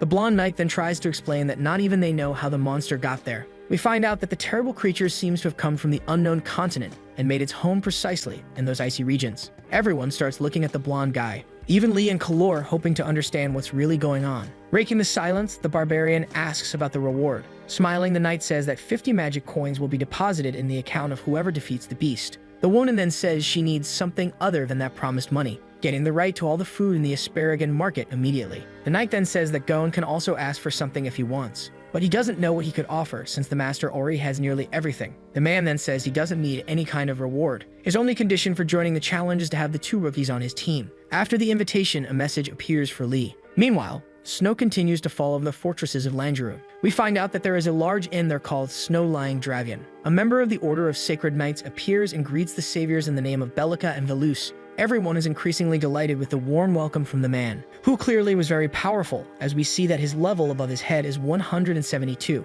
Next, they are taken to a place with a table, where the truly important matters will be explained. That barbarian doesn't have much time for small talk and immediately asks what the current situation is. According to the Sacred Knight, that red lightning has begun to fade. The master then says that now would be a great opportunity to attack. Excited, the barbarian says that in that case, he'll be right on the front line to attack more effectively. Agreeing, the leader says he and the rookie swordsman will attack from the rear. But that sounds a bit strange to Lee, who seems uneasy knowing he'll be fighting from the back. The rest seem ready for whatever comes their way. The Sacred Knight is happy with their enthusiasm and says he'll prepare a wonderful spell to help. Standing up, the Sword Master says that everyone there must follow the plan. Far from there, we see it's extremely cold as snow begins to fall in a space already completely covered in white. The storm ends up greatly hindering our warrior's vision, who continues trying to walk. Looking at the sky, he realizes that the snow won't stop falling on his head anytime soon. However, contrary to what they said, a terrible red lightning strikes the ground. They didn't know exactly what was happening, but they quickly spotted the mark on the ground after the lightning strike. Confused, Lee wonders if that happened because the terrible dragon flapped its wings. Seeing that his friend was falling behind, Kalor shouts for Mose to start walking faster. Our brave team begins to take their positions, and it seems that everything is set for a grand battle. At that moment, the Holy Knight declares that since they are all together, it's time to start his magic. Lifting his staff, the powerful wizard begins casting a mighty spell that will help the team. Upon touching the snow, a loud noise fills the environment. Looking at the sky, they all notice that everything became quieter. Lee carefully observes his hands and realizes that even beneath his armor, he is still trembling. While the mage continues his spell, something catches the protagonist's attention. It is the mage, singing a beautiful hymn of love to Velus. Shaking a sacred bell, the moment grows more intense for both priests. It seems that finally something starts happening with our champions, who become increasingly happy and surprised by the holy magic. New abilities begin to manifest before them, all in favor of the moment they are living, leaving everyone quite surprised and excited. Thinking to himself, Lee says that the new ability is at its peak, given the amount of power that entered his body. However, before they could continue with that magical and special moment, a loud crash occurs. With wide eyes, Lee seems to quickly understand what that was. While drawing his sword, the master says that, indeed, that bastard decided to appear there on his own, then ordering everyone to prepare. Placing his powerful shield on the ice, our barbarian steps forward, as previously agreed. Meanwhile, our warrior prepares her abilities to face the terrible beast approaching the location. Looking intently at the sky, the blonde knight tries to understand what is coming closer. Lee doesn't let anyone notice, but reveals in his thoughts that he is worried about where the creature will appear, soon discovering that the monster chose a spot right behind him. The dragon's wing beat sends snow flying in all directions. Turning around, Lee mentally prepares to face whatever comes, then realizing that a terribly dangerous creature stands before him. Showing its sharp fangs, the dragon opens its mouth and we can see a light in the back of its throat. Without hesitation, the creature lets out a mighty roar. Lee was so scared by what he saw that it felt like his legs stopped working. Raising its long, scaly neck, the dragon shows that it's about to attack, leaving Lee not only paralyzed but also cornered. Flames begin pouring from the animal's mouth, coming straight toward the protagonist, who tries to protect himself with his arms. By luck, at that moment, the barbarian steps in front of him and manages to control the dragon's fire with his shield. Furious with the young man's performance in that battle, he orders him to quickly retreat to the backline. A rope is thrown to try to silence the beast's mouth. Yvonne yells at the creature, ordering it to quiet down a bit. Everyone else cheers the warrior's clever move, as she had the courage to face that beast. Now it's the master's and the blonde knight's turn to do their part. They combine their attacks, causing flashes of light to appear everywhere. At that moment, the dragon realizes it's not dealing with ordinary players, but with a very powerful league. However, the leader states that the creature also has a lot of skill, and that those attacks were only buying time. Happy with what he saw, Lee says that his team was brilliant and the strongest among the strong. Suddenly, the dragon manages to break free from the ropes. The sword master then asks everyone to prepare. Placing the shield in front of him, our barbarian is ready for the moment when the dragon spits out its flames, preparing to send the attack straight back to whoever launched it. After that, a huge explosion occurs, leaving the shield man tense with how the situation unfolds. Around him, everyone is ready to fight. Spreading a wave of forgiveness and love, our mage decides to cast a powerful force capable of facing the beast, along with a green-eyed young man, causing the winged serpent to feel what was truly happening.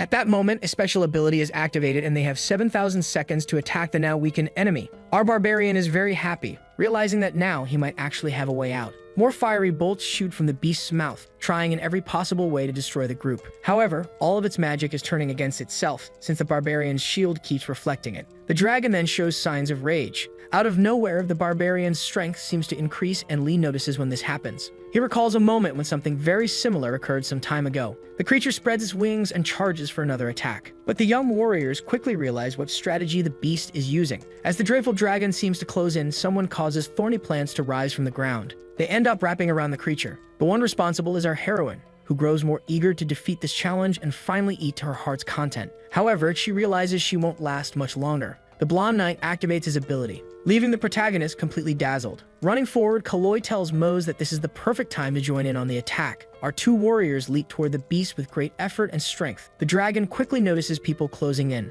and decides to strike before the pair gets in closer. Both young men are launched away with force. But despite the painful fall, it's not enough to break our heroes, who remain strong and determined to achieve their goal. Lee thinks that, apparently, that creature knew perfectly well they were going to jump. Meanwhile, the terrible dragon continues to stare him down with those devouring eyes. Suddenly, the boy hears a chuckle in the background and becomes confused. It's the sword master who steps forward, ready to show how it's really done. Swinging his magic sword from side to side, the older man tries to teach how true fighting is done, while his power and life force continue to grow without pause. Once he feels fully ready, he charges in, stating that this is the kind of strength the boys must one day achieve. A terrible light erupts and we see that the dragon is wounded. More than that, it begins to writhe as that foul liquid starts pouring from his body. Twitching in pain, the beast now truly seems to have been struck hard. Smiling, Lee says it's incredible how the man's levels surpass Garnus. We find out that the technique managed to evolve the master's strength even further, now reaching 388 power. It's as if the boy is getting to witness the real abilities he'll need as a true swordsman. The sword master then says it's time for everyone to attack. Shouting to each other, the swordsman duo runs toward the beast, which did not expect an immediate attack from all three. Knowing exactly how this works, Lee thinks he can't let the fight end without taking action, and immediately activates his power, to the master's surprise, who clearly didn't expect that. He then declares that apparently a man with a brilliant future has just joined the band of superpowered warriors. With a brave shout, young Lee charges at the creature. Unleashing all his fury on the dragon, he strikes the beast with his powerful magical spear, radiating a blinding blue light. Immediately, the creature lets out a loud growl and decides to strike back, putting everyone's lives at risk for the sake of survival. Leaping forward, the beast tries to get revenge on Lee, who once again finds himself frozen, unable to do much. Rising, our hero tries to think of a way to save himself, but then hears his master say that right now he won't need to use all his strength. After all, he's still just a boy. Immediately, the master raises his fierce sword and charges at the beast. Unleashing a dreadful blow, our master makes sure to apply supreme force against the creature. We see, in that moment, the damned winged serpent now pouring out all its strawberry-colored liquid as if it were endless. As the creature suffers under the sword, our hero realizes that this man is truly worthy of admiration. Seeing that he managed to wound the serpent's head, the master says that should be enough to contain the monster. Looking up, our comrades realize there are still brave warriors among the allied group. Asking everyone to step back, our angelic knight prepares to cast one more spell. Descending from the heavens like a furious thunderbolt, the guardian helps shake the dragon's very foundations. Immediately asking forgiveness from all celestial creation, the barbarian also shouts for the other allies to flee behind his magical and powerful shield. Knowing that this is a necessary act to save many lives, the knight calls down a lightning bolt from the sky toward the terrible beast. Feeling the cosmic lightning touch its body, the cursed being can only scream. A grand explosion occurs and spreads infinite light throughout the area. When the light fades, everyone sees the dragon lying in the snow, too weak to rise. Looking at that scene, our hero realizes that his team has won. However, something suddenly scares him. We see that in front of them, the core of the hungry dragon has appeared, a magical and extremely powerful stone. Taking a deep breath, Lee tries to understand what will happen next. Then realizing that the others couldn't see the core because they were NPCs, he then decides to get closer to the dragon's powerful core. His eyes revealed that he was becoming increasingly nervous and confused with the direction that journey was taking. Applauding the new friend, the violet-haired woman appears, celebrating the end of that wretched mission. We find out that during the battle, our hero managed to improve even further in the game and leveled up 25 times. The barbarian begins saying goodbye to the group as he hated that very cold weather. Meanwhile, we see that Yvonne managed to call people to dismantle the dragon's remains and make good money in return. After that, she left once she was satisfied with the magical skills and items she had obtained. Our angelic little friend took the moment to say farewell and congratulate the other guardians for a wonderful battle. To the master, meeting two swordsmen with incredible talent was the true reward of that grand battle. Content with how everything turned out, the angelic knight gives a smile of gratitude. Thinking, Lee says that it was a lot of pressure knowing that Hire actually liked him. After all the farewells, the mountain became increasingly lonely and silent. The time of truth arrived, with the master now standing before his two new assistants. Bowing before the older man, the swordsman from Losvin says he is deeply honored to have been chosen by the master, just like Lee, the swordsman from Asparagan. The master then says that one day, both of their swords might become famous across the entire world, and that he will be waiting for them with open arms. With a gesture of his hand, he makes it clear that he is very excited to meet those two again in the near future. In front of the man, a bright and majestic magical portal opens, and immediately, he begins to walk into it, leaving the two young men alone. We see that Kalor also has some other very important matters to attend to. "See you around," he says, bidding farewell to the boy amid the snowy void. Watching all his friends go, the young man felt a sense of duty fulfilled. However, when he realized he was truly alone, he began to feel as if the battle had never happened. Suddenly, something catches his attention again. It was the dragon's core, and Lee then says he needs to take great care of it, then revealing that he doesn't know if it's really right to monopolize the core, while thinking that he could never waste such an opportunity. After all, to reach the truest and most powerful forces, he would need to become even stronger at that moment. It only took his small fingers to touch that sphere for a brilliant light to fill the environment. That explosion was so grand that our hero had to cover his face so he wouldn't be completely blinded. But things went in a direction he couldn't have expected. To his surprise, a beautiful full set of armor appeared before his eyes. Reaching for the sword, Lee wonders what kind of weapon it is, and upon touching the item, he felt as if a magical arc of fire had pierced through him. Immediately, the young man realized it was a legendary greatsword with unimaginable attack power. Soon after, an increasingly intense glow appeared, something he could never put into words. We discover that the legendary set named Rising Sun of Octoria was continually enhancing his abilities. Smiling, the protagonist wonders if this was some kind of prank, and so he became the first person to obtain a legendary set in the circuit. Sometime later, we see a stream on Circuit TV hosted by streamer Jian. The young man reveals that the Information Guild posted some kind of update last night about a true war involving newly ranked players from every continent in the world. We see that our young Lee is discovering, along with everyone else, that the new rules of the game will soon be revealed, where special missions will be given to the ranked players in the national level game, and a new summoning of global players will emerge. After the young man decided to grow stronger within the game, he also started going on walks to develop his stamina, since every time he returns to reality, he feels like his head is hurting more and more. Thinking to himself, Lee says that the game he started to improve his life is beginning to look more and more like real life, the only difference being the fact that he earns a lot of money inside the game. The young man begins to wonder if he should keep seeing it only as a game. Looking around, Lee sees two children playing with an animal. Then he notices a man in a suit needing to run to deal with urgent work matters. And he also notices how couples are enjoying themselves together in that park. Lost in his thoughts, he wonders if he'd be living like a normal person if it weren't for the game. But our hero soon realizes that, in fact, he'd be living in despair and without money, so he decides to return to where he belongs. We're taken to the center of one of the busiest cities in the magical circuit of the game, and we find out that the protagonist has delivered his new armor to the blacksmith and needs to take care of a few things before reporting to the sanctuary. Seeing an empty alley, he says that no one will see him there, so he decides to open his inventory on the spot. After searching, he manages to select one of his legendary and magical items. It seems it really wasn't a dream, and that sacred sword is now in his hands ready to be used. However, the boy is immediately caught off guard by something he hadn't planned for, and he starts to feel a terrible heat in his hands. A brilliant and magical explosion occurs. Immediately, Lee is teleported to a place we can't yet identify. With a massive headache, it seems the young man has acquired a unique fencing style. His mind is filled with the necessary skills to handle such a heavy and unique weapon. Meanwhile, his hands are more and more filled with fire and power. At that moment, he hears something that leaves him frozen.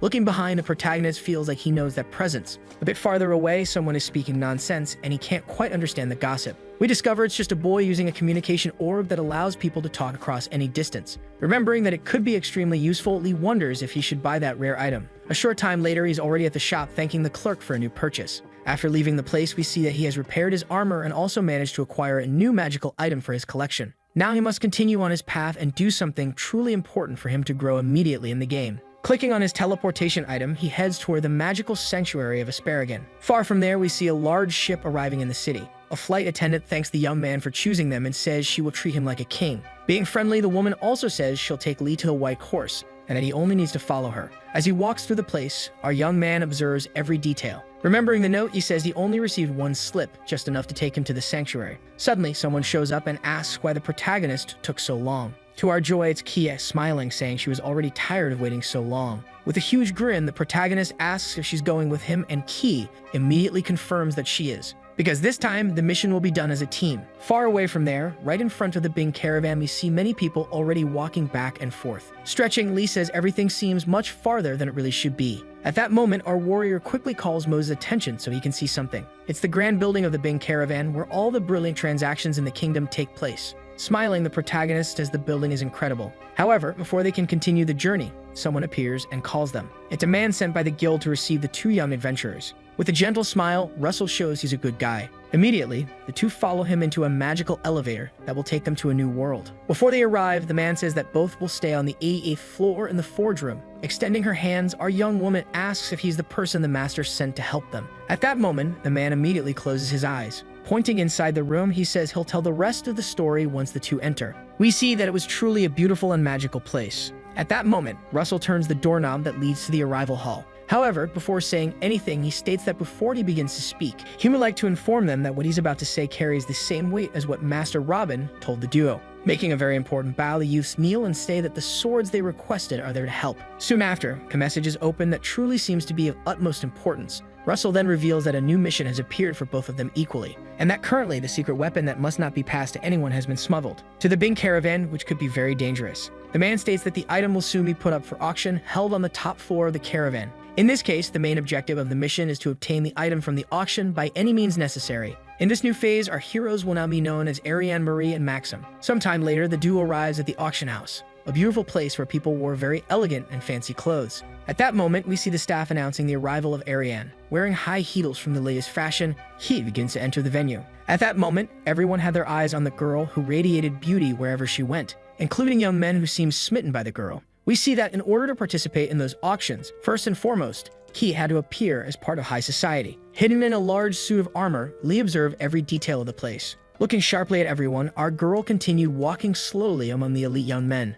Suddenly, Akajit von Lame appears and invites Ki to sit at his table. The young woman accepts the invitation and thanks him for the kindness. In single file, the three proceed to the table area. As they walked, they noticed some silly giggles from people who felt like they owned the entire universe. Intrigued, Lee wonders why everyone is laughing. Arriving at the table, the duo comes face to face with a banquet that seemed to have been prepared with great care and refinement. Smiling, a woman says the girl is very welcome, especially for being from the Ariec family. and immediately draws an awkward laugh from the other ladies who insist on correcting the woman's unusual pronunciation. Meanwhile, our girl gives a slight motion with her thin and delicate fingers. Wiping away tears from laughing so hard, the woman tries to bring up a topic about the young lady's hometown. Immediately, knowing exactly what story to tell, he says she owned a vineyard in her city. Two other women then ask if her nobility comes from agriculture, and one of them states that, in that case, the Ariane family should try harder since they're half-elves. The other one seems to have more sense and is shocked by that twisted talk. Immediately, the women notice the choker that Ki is wearing around her neck and continue with their prejudiced comments.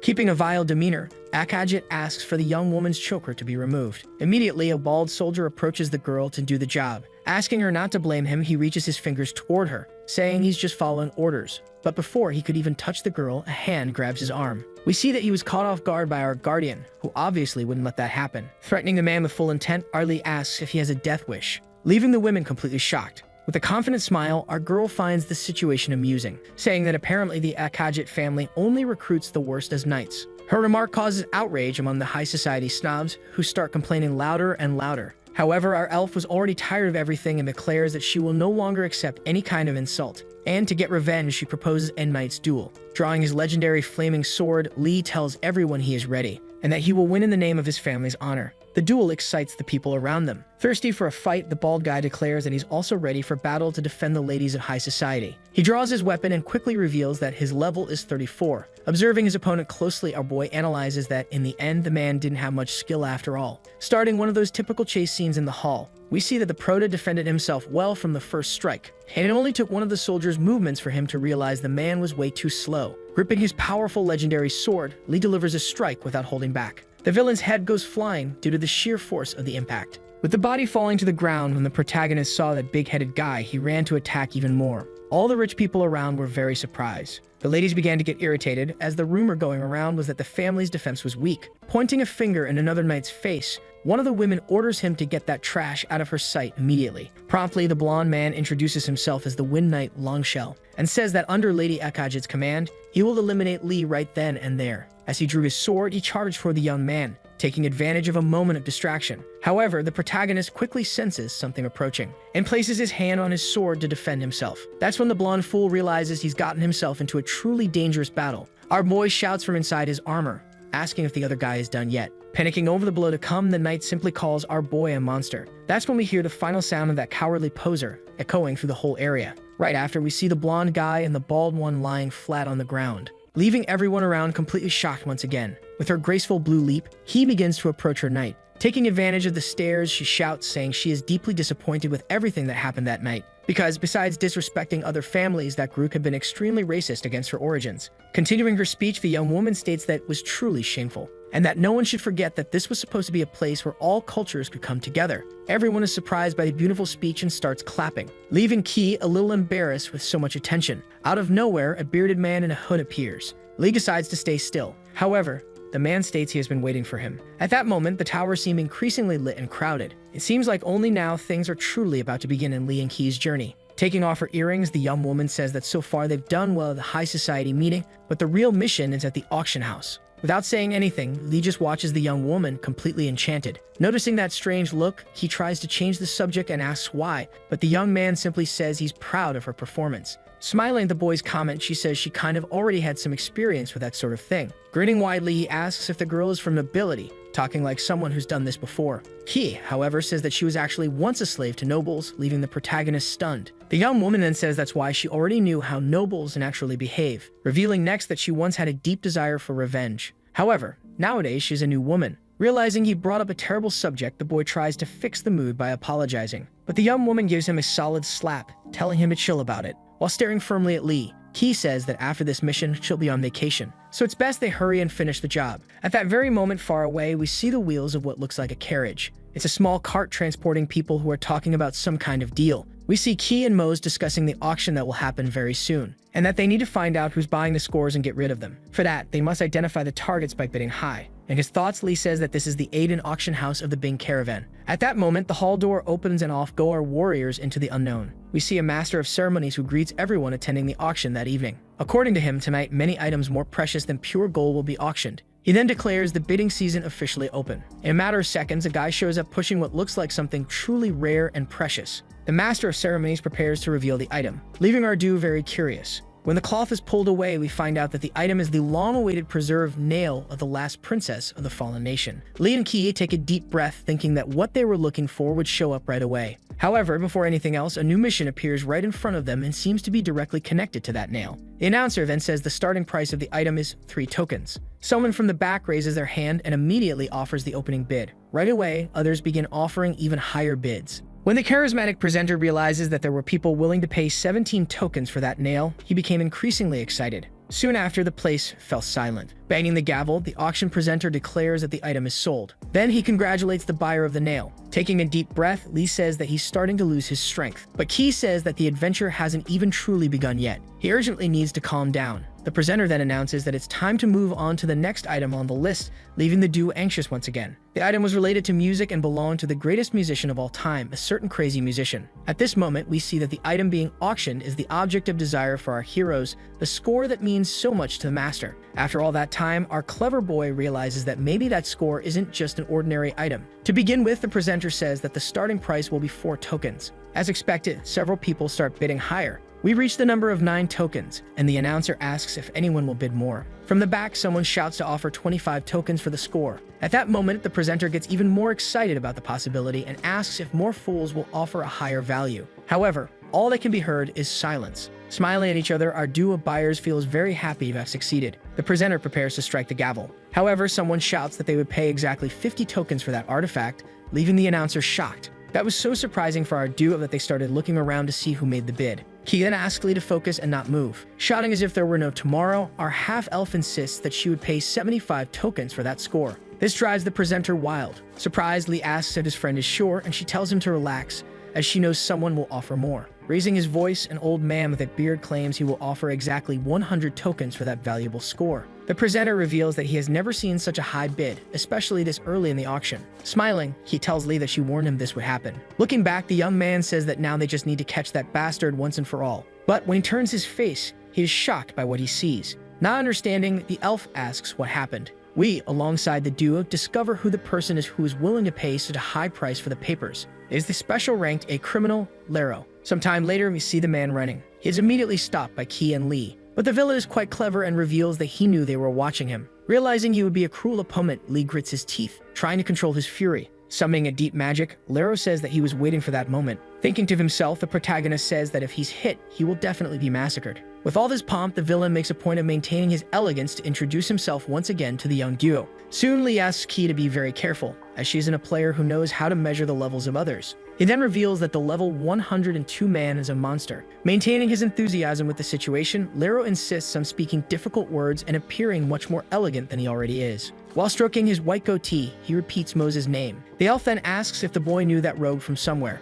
After saying he bought something from him in Lindirk, he asks if the fool still remembers him. Lero lets out a slight chuckle. Then he states that their encounter was very memorable. Lee is shocked by the man's agility in approaching. Immediately, we realize that the sorcerer had the ability to run back and forth very quickly. But Ki bluntly says that she doesn't care at all whether that encounter was memorable or not. She won't stand there idly while the two chat. Pulling out the blessed sword Asparagon, she decides to attack. Running back and forth, Lero once again closes in on Lee. Snapping his fingers quickly in front of the boy, he makes Lee disappear, leaving Ki completely alone and worried. Far from there, we see that they ended up in a different location. The gambler then says that the elf will not find them there, revealing that he just wanted to have a little chat with the boy. Turning his back to Lee, he remarks that he was surprised to meet the famous immortal Mose, whom everyone has been talking about. Smiling next in a macabre way, the protagonist widens his eyes in shock. With a slight smile, Lero refocuses. Wrapped in that black cloak, he claims he had already chosen over 1,000 immortals, but all of them sold everything they had without even using the items properly, except for Mose, which made him change his plan. Pointing his finger at the boy, Lero says he changed everything because of him.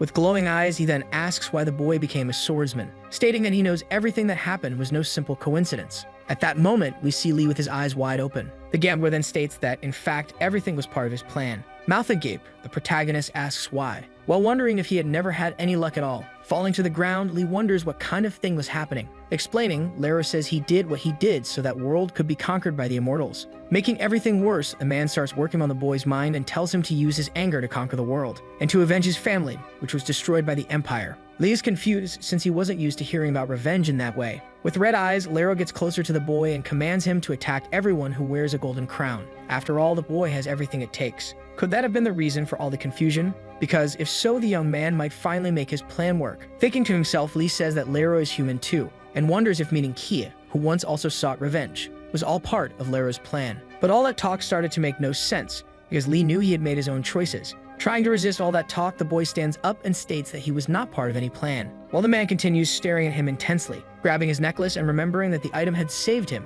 the young man thanks Lero for the stone, then says that this time he'll be the one saving the man. After being threatened by the hero, the weirdo panics, for he truly didn't expect that move. Receiving a mission to take down the gambler, the boy realizes he might earn a powerful reward. Delivering the first strike against that bastard, Lee begins a flurry of attacks, making Lero widen his eyes. The man manages to leap backward and escape, and repeating Moses' name shows he's determined to end it all once and for all. Activating his dark and powerful magic, emerging from his body like a specter, black smoke is ready to strike the boy. In his mind, the protagonist wonders what kind of dark aura that is. Laughing, Lero asks if the boy is surprised and says that what he sees is his resentment and strength. For the first time, our hero feels cornered, as he knows that Scumbag is truly powerful. As he grows stronger and stronger, the man asks if Lee is sure about the choice he made, stating that the boy still has one chance to choose the right path and save himself. Lee then makes it clear that he doesn't want to join the man. Still calm, Lero asks why, then shouts that he could make the boy the king of the world. Trying harder and harder to tempt our warrior,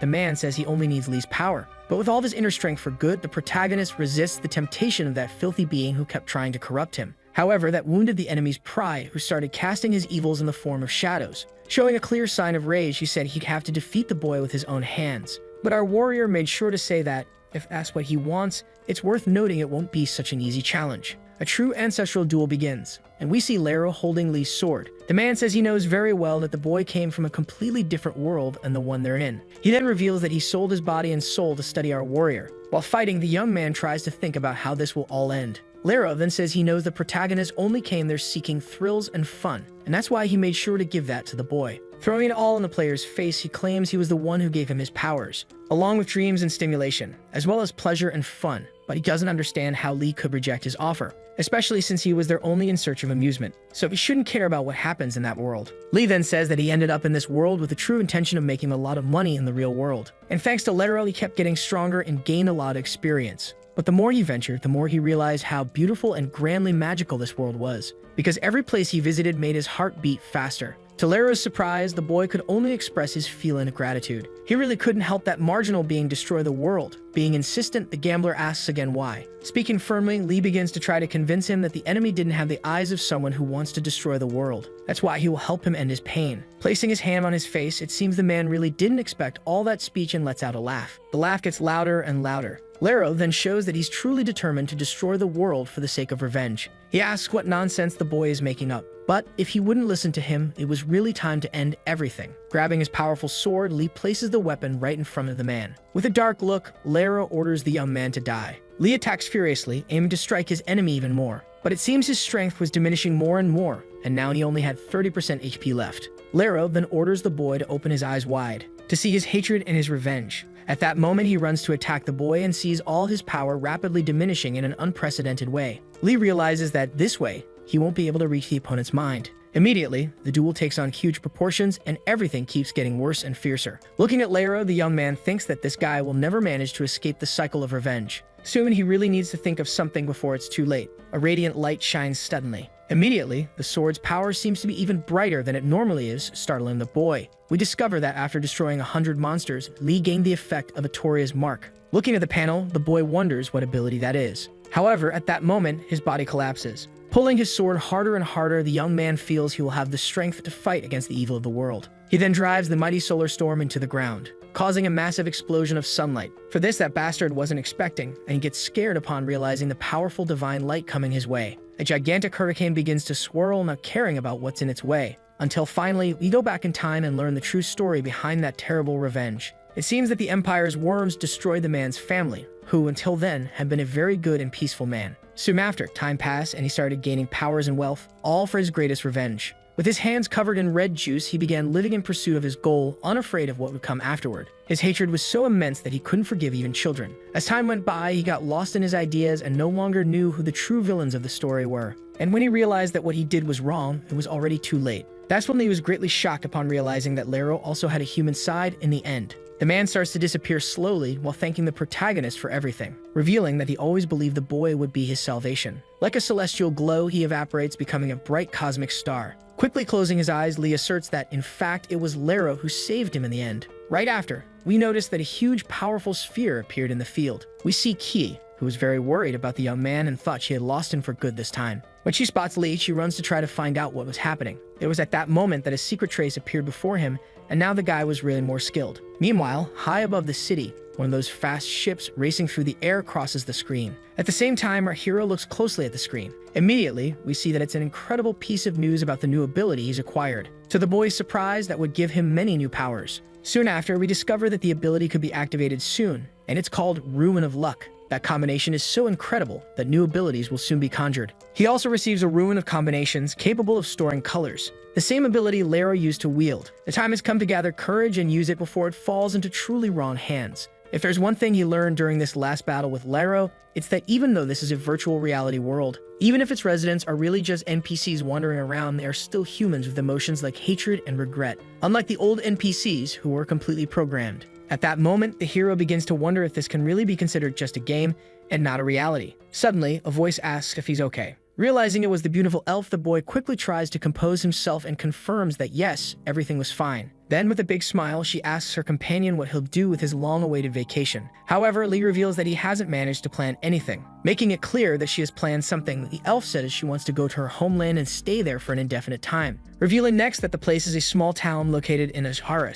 Trying to tag along for the trip, the boy says he'd like to visit the place someday. Since Ki was very polite, she says he'll always be very welcome in her homeland. Meanwhile, in the center of Asparagon, everything looked beautiful and you could already hear conversations in the air among those passing by. But our boy still had that terrible headache and was feeling weaker and weaker. Thinking to himself, he realizes that now that he completed that mission, it's time for a short break. Suddenly, the magical crystal ball starts to ring. To his surprise, it was his old friend Sharon calling. Later, somewhere else, we see a beautiful house. Four hands celebrate life with a nice cold frothy beer. It had really been a long time since those young ones had met, and each had ended up living their own brand new adventures. Our Lee had changed so much since the last meeting that he didn't even know where to begin telling the group his news. But the other guy gave a sign that he could go ahead with that update journey. No problem. It seems that in recent times, some things had changed and happened, and he was proud of himself. The young man then shows that he now had a magical engagement ring with his girlfriend. Immediately, the others at the table say that's really cool. Lee could only congratulate his friend for having a new girlfriend. The red-haired girl then reveals that the guy is dating an elf. When he hears that, Lee ends up spitting out his beer. His head almost explodes as he realizes that yes, it is possible to date an NPC,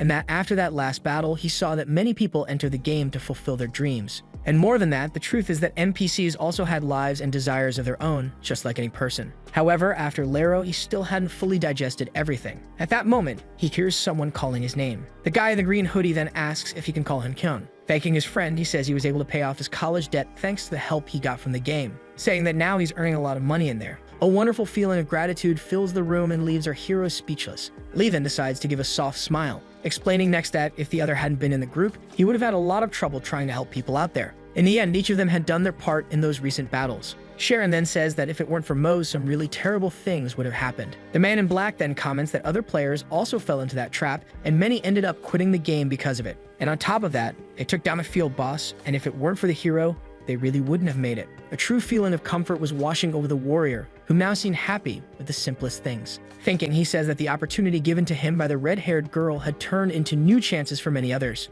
Laughing, the young woman says she quit her job thanks to the money she made in the game, and everyone laughs upon hearing that news. Looking at the girl, the man quickly says that he was sure she would do that sooner or later since she was just an intern anyway. After boasting that she now had way more money, Sharon remembers she had something important to show her friends. A new, magical, and quite expensive bow, which she had to work really hard to obtain. In his thoughts, Lee says he believes it must have been truly difficult to get that item, but he knew those two young ones would work hard in their roles. However, on the other hand, he was different, and that bothered him for a few moments. Remembering that after obtaining the Palo Run star, it is undeniable that he became much stronger. But to be honest, that achievement happened with great ease due to luck and help from others. However, instead of dedicating himself, he kept relying on a streak of luck. He then reveals that he's come to terms with his situation, even though he promised that, if given another chance, he would give his best to achieve new accomplishments. just as he promised that he would take full advantage of the circuit, just like Gale and Sharon. However, he didn't fulfill any of it, and now he needs to regain focus and work hard. Immediately standing up, our boy catches everyone's attention at the table, causing the conversation to pause. Proposing a new mission among the friends, he states that it's been a while since they last met, and it's time to move again. But the truth is, at that moment, he had no idea what this new mission would put them through. Sometime later, far from there, we see a grand hidden cave. Trying to keep his breath steady, our hero seemed exhausted. Everyone was scared, saying they didn't imagine things would turn out this way. At that moment, we see someone on the edge of a cliff. It wouldn't be an exaggeration to say that this battle was too big for the 4 innocent young ones. Immediately, an alert appears announcing that the time has come for the challenge involving those powerful reptilian creatures. But before that, it's necessary to understand how all this happened. As our friends set off on the new mission, they took the opportunity to talk in the train carriage. Immediately, one of them pulls out a book that explained more about the challenge they would face a few hours later. It was against creatures that live in the depths of the mountain and move in packs. At this moment, the most elegant one even asks if 12 isn't too few, since the mission mentioned an entire colony. We see that the group expected there to be at least 500 of these creatures.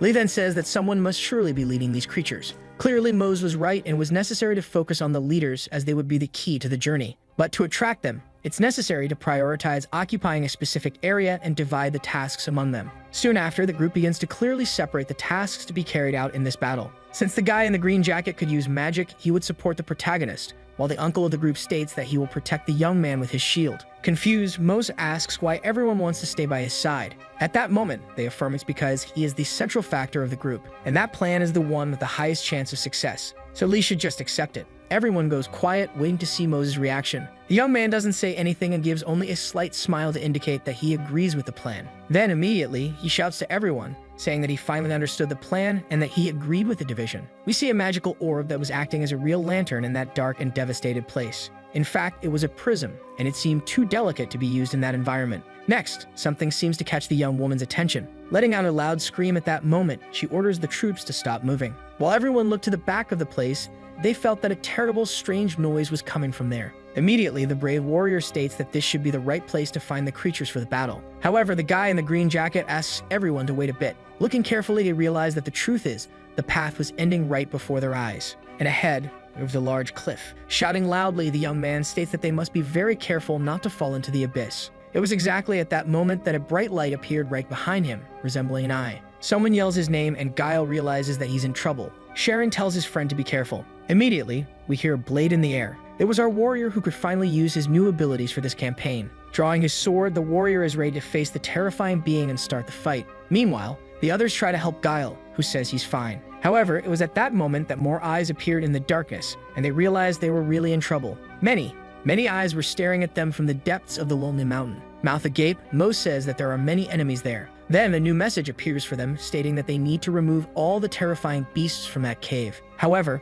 panic sets, and when they all realize that in reality there are 1,500 of those creatures. Before fear could even take over, they hear a scream from Sharon ordering everyone to return to their proper positions. More monsters appear, and this time they're ready to take a bite out of one of our heroes. But the guy's shield is extremely powerful and able to protect his friend Guile. Immediately, a very strong light bursts from within the shield and begins to shine in the darkness. A scream is heard, and it becomes clear that it's from the lizards who are launched through the air after being seriously struck by the warrior. Meanwhile, our team starts organizing to try to face the challenge. That's when one of the warriors realizes there are 2 main creatures and that they're in a terrible place for a battle. But something immediately catches Mose's attention. Sharon, with her bow, charges into the fight, and we see that the young woman is almost being cornered. Yelling to put her at act, Mose tells her it's time to change strategies and get out of that dreadful place. Lee jumps in front of the beast and says he'll draw one of them in to see what happens. At that moment, without any fear, the warrior girl runs so fast she jumps over the creatures. Immediately, the brave warriors prepare to truly begin that terrible battle. Mose realizes they need to think of something different because there are too many enemies to fight one by one. Meanwhile, fear crawls up their spines and paralyzes those who were previously confident about what was coming.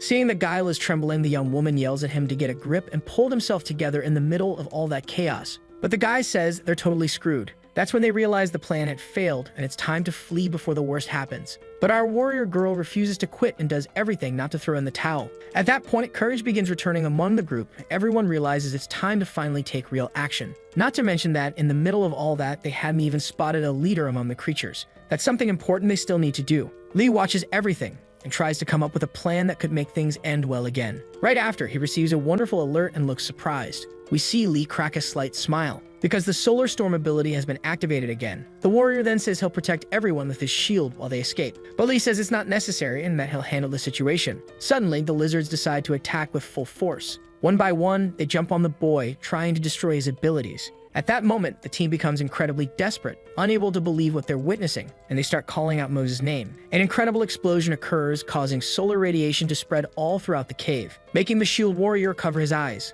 Suddenly, something catches the man's attention. It's Lee, completely unharmed and far more powerful than before. Determined, the protagonist says that the time has come. We see that there are still many creatures left to defeat, and at last, the real fight is about to begin. At that moment, a massive wave of fire begins sweeping through the area, and the heat only grows stronger. More than that, the lizards also begin to burn. Their desperation is so great that they start trying to find a way out. A tremendous uproar starts as Lee tries to strike the crying creatures. All the friends can say is how incredibly awesome that was. At that moment, the girl looks at her friend completely enchanted because she knew he was strong, but not that strong. Then immediately, a burning flame scorches the wall, and all those disgusting things are melted by Lee's powerful sword. Surrounded by flames, our hero makes sure to draw attention wherever he goes. Finally, they manage to eliminate a good portion of the terrible beings of darkness. Now it's time to join forces and continue the journey toward other creatures, and so they keep advancing gradually as a team. One uses his support magic, while the other lays into the monsters, and with that, the team manages to halt the advance of the comets, just like in the good old days. However, a new message appears. It seems the time has come to finally face the true boss of that obstacle. Desperate, the girl points to a spot, and everyone looks inside the cave. As a warning sign, our hero freezes for a moment, when he realizes that there really is a being different from the others. Clinging to a lizard, that creature looks far too strange. Worse yet, it resembles a more primitive human being. Not even the bravest could believe it when they saw it really was an actual person. Coming toward them, the human walked like a beast. Smiling, the man counts the number of arms and legs of the team, concluding that he's facing people. "Who is that guy?" Lee asked. Immediately, he said he was a fallen person. The protagonist then asks what that means. It was then revealed that he was a hunchback, and that's why he was there. Apparently, his mother had thrown him into that place. Everyone shows their outrage at the story. We learn that the young man wasn't the only one in that place, until the others turned to bones. Soon, the crazy man claims that the girl looked like his mother. The group then tries to convince the man that they are not there to discard anyone. At that moment, the hunchback says that his friends took care of him when he was a child. Lee stands still, trying to understand the whole story. With his terrible laugh, the man continues speaking, revealing that his greatest wish is to destroy that hole. At that moment, our heroes scream in despair, because if he decides to destroy it, the surrounding villages will be destroyed. However, the young man screams that he hates the king of the villages and wants revenge, since the man did horrible things to him, such as threatening several families, forcing the parents to get rid of their children with the sole purpose of making the village a better place. At this moment, the group feels pity for the young man. Sharon then says that's why people didn't have the best expressions when they accepted the mission. The crazy man states that he'll get very angry if the team tries to stop him. The allies then don't know how to act. Thinking, Lee says that no matter what the reward was, this mission is very difficult, and that probably it's the first time his friends are facing something like this. Soon it's time to choose what's truly best for everyone. The group begins to debate among themselves about what the best course of action is. Approaching, the protagonist asks what they have in mind. The warrior then suggests that they try to persuade the young man. Meanwhile, a stranger watches them intently. Lee then apologizes for hurting his friends earlier, but still he can't let him destroy the hole because his mother would be hurt. Soon the team promises to take care of the king, so no other child will be thrown there. Then it becomes clear that the guy was just a child. Next, the protagonist promises a truce between them to finally proceed with the main plan, and that after dealing with the king, he'll go back to help him leave the cave. Sealing the pact with a pinky swear, the two make a pact of friendship. At this point, Lee stands up to continue the mission. Speaking to the team, he says he would like to make a proposal. Far from there, in the beautiful city, the day has already begun. Speaking to his crystal ball, the protagonist tries to catch up on things. Smiling, he states that he received a mission and would like to pass it on to the person on the other side of the line. Back in the cave, we see someone surprised, because it seems no creature remains in that place. The group then receives a huge reward in gold. When the analyst leaves, they can only celebrate, thinking the guy in the green jacket says that apparently Moses' plan was starting to work. About 2 hours later, things happened. Someone in the group says that they want both the reward and to take revenge on the king. The guy in the green jacket then asks if it's possible to get both. The warrior says there must be a way. Smiling at his friends, our brave hero affirms that anything is possible in the game. Soon, as long as they stay within the limits, they can really get whatever they want, since the first goal was to remove the creatures from the place. He asked the child to leave the mines. Everything is per the plan he devised. Meanwhile, in the city, everyone wondered if the visitors were part of the Order of Knights. A real gossip began to spread as they walked. Someone then shouted that they were there to investigate all the crimes of the Lord of the Mud Castle. Smiling, Mose thinks his ally arrived at the perfect time. We see that all along it was Kia who had been called for the mission. Soon the Lord leaves the castle to see what all that noise was about. The man then says that receiving a visit like that excites him, but the peasants were becoming increasingly frightened.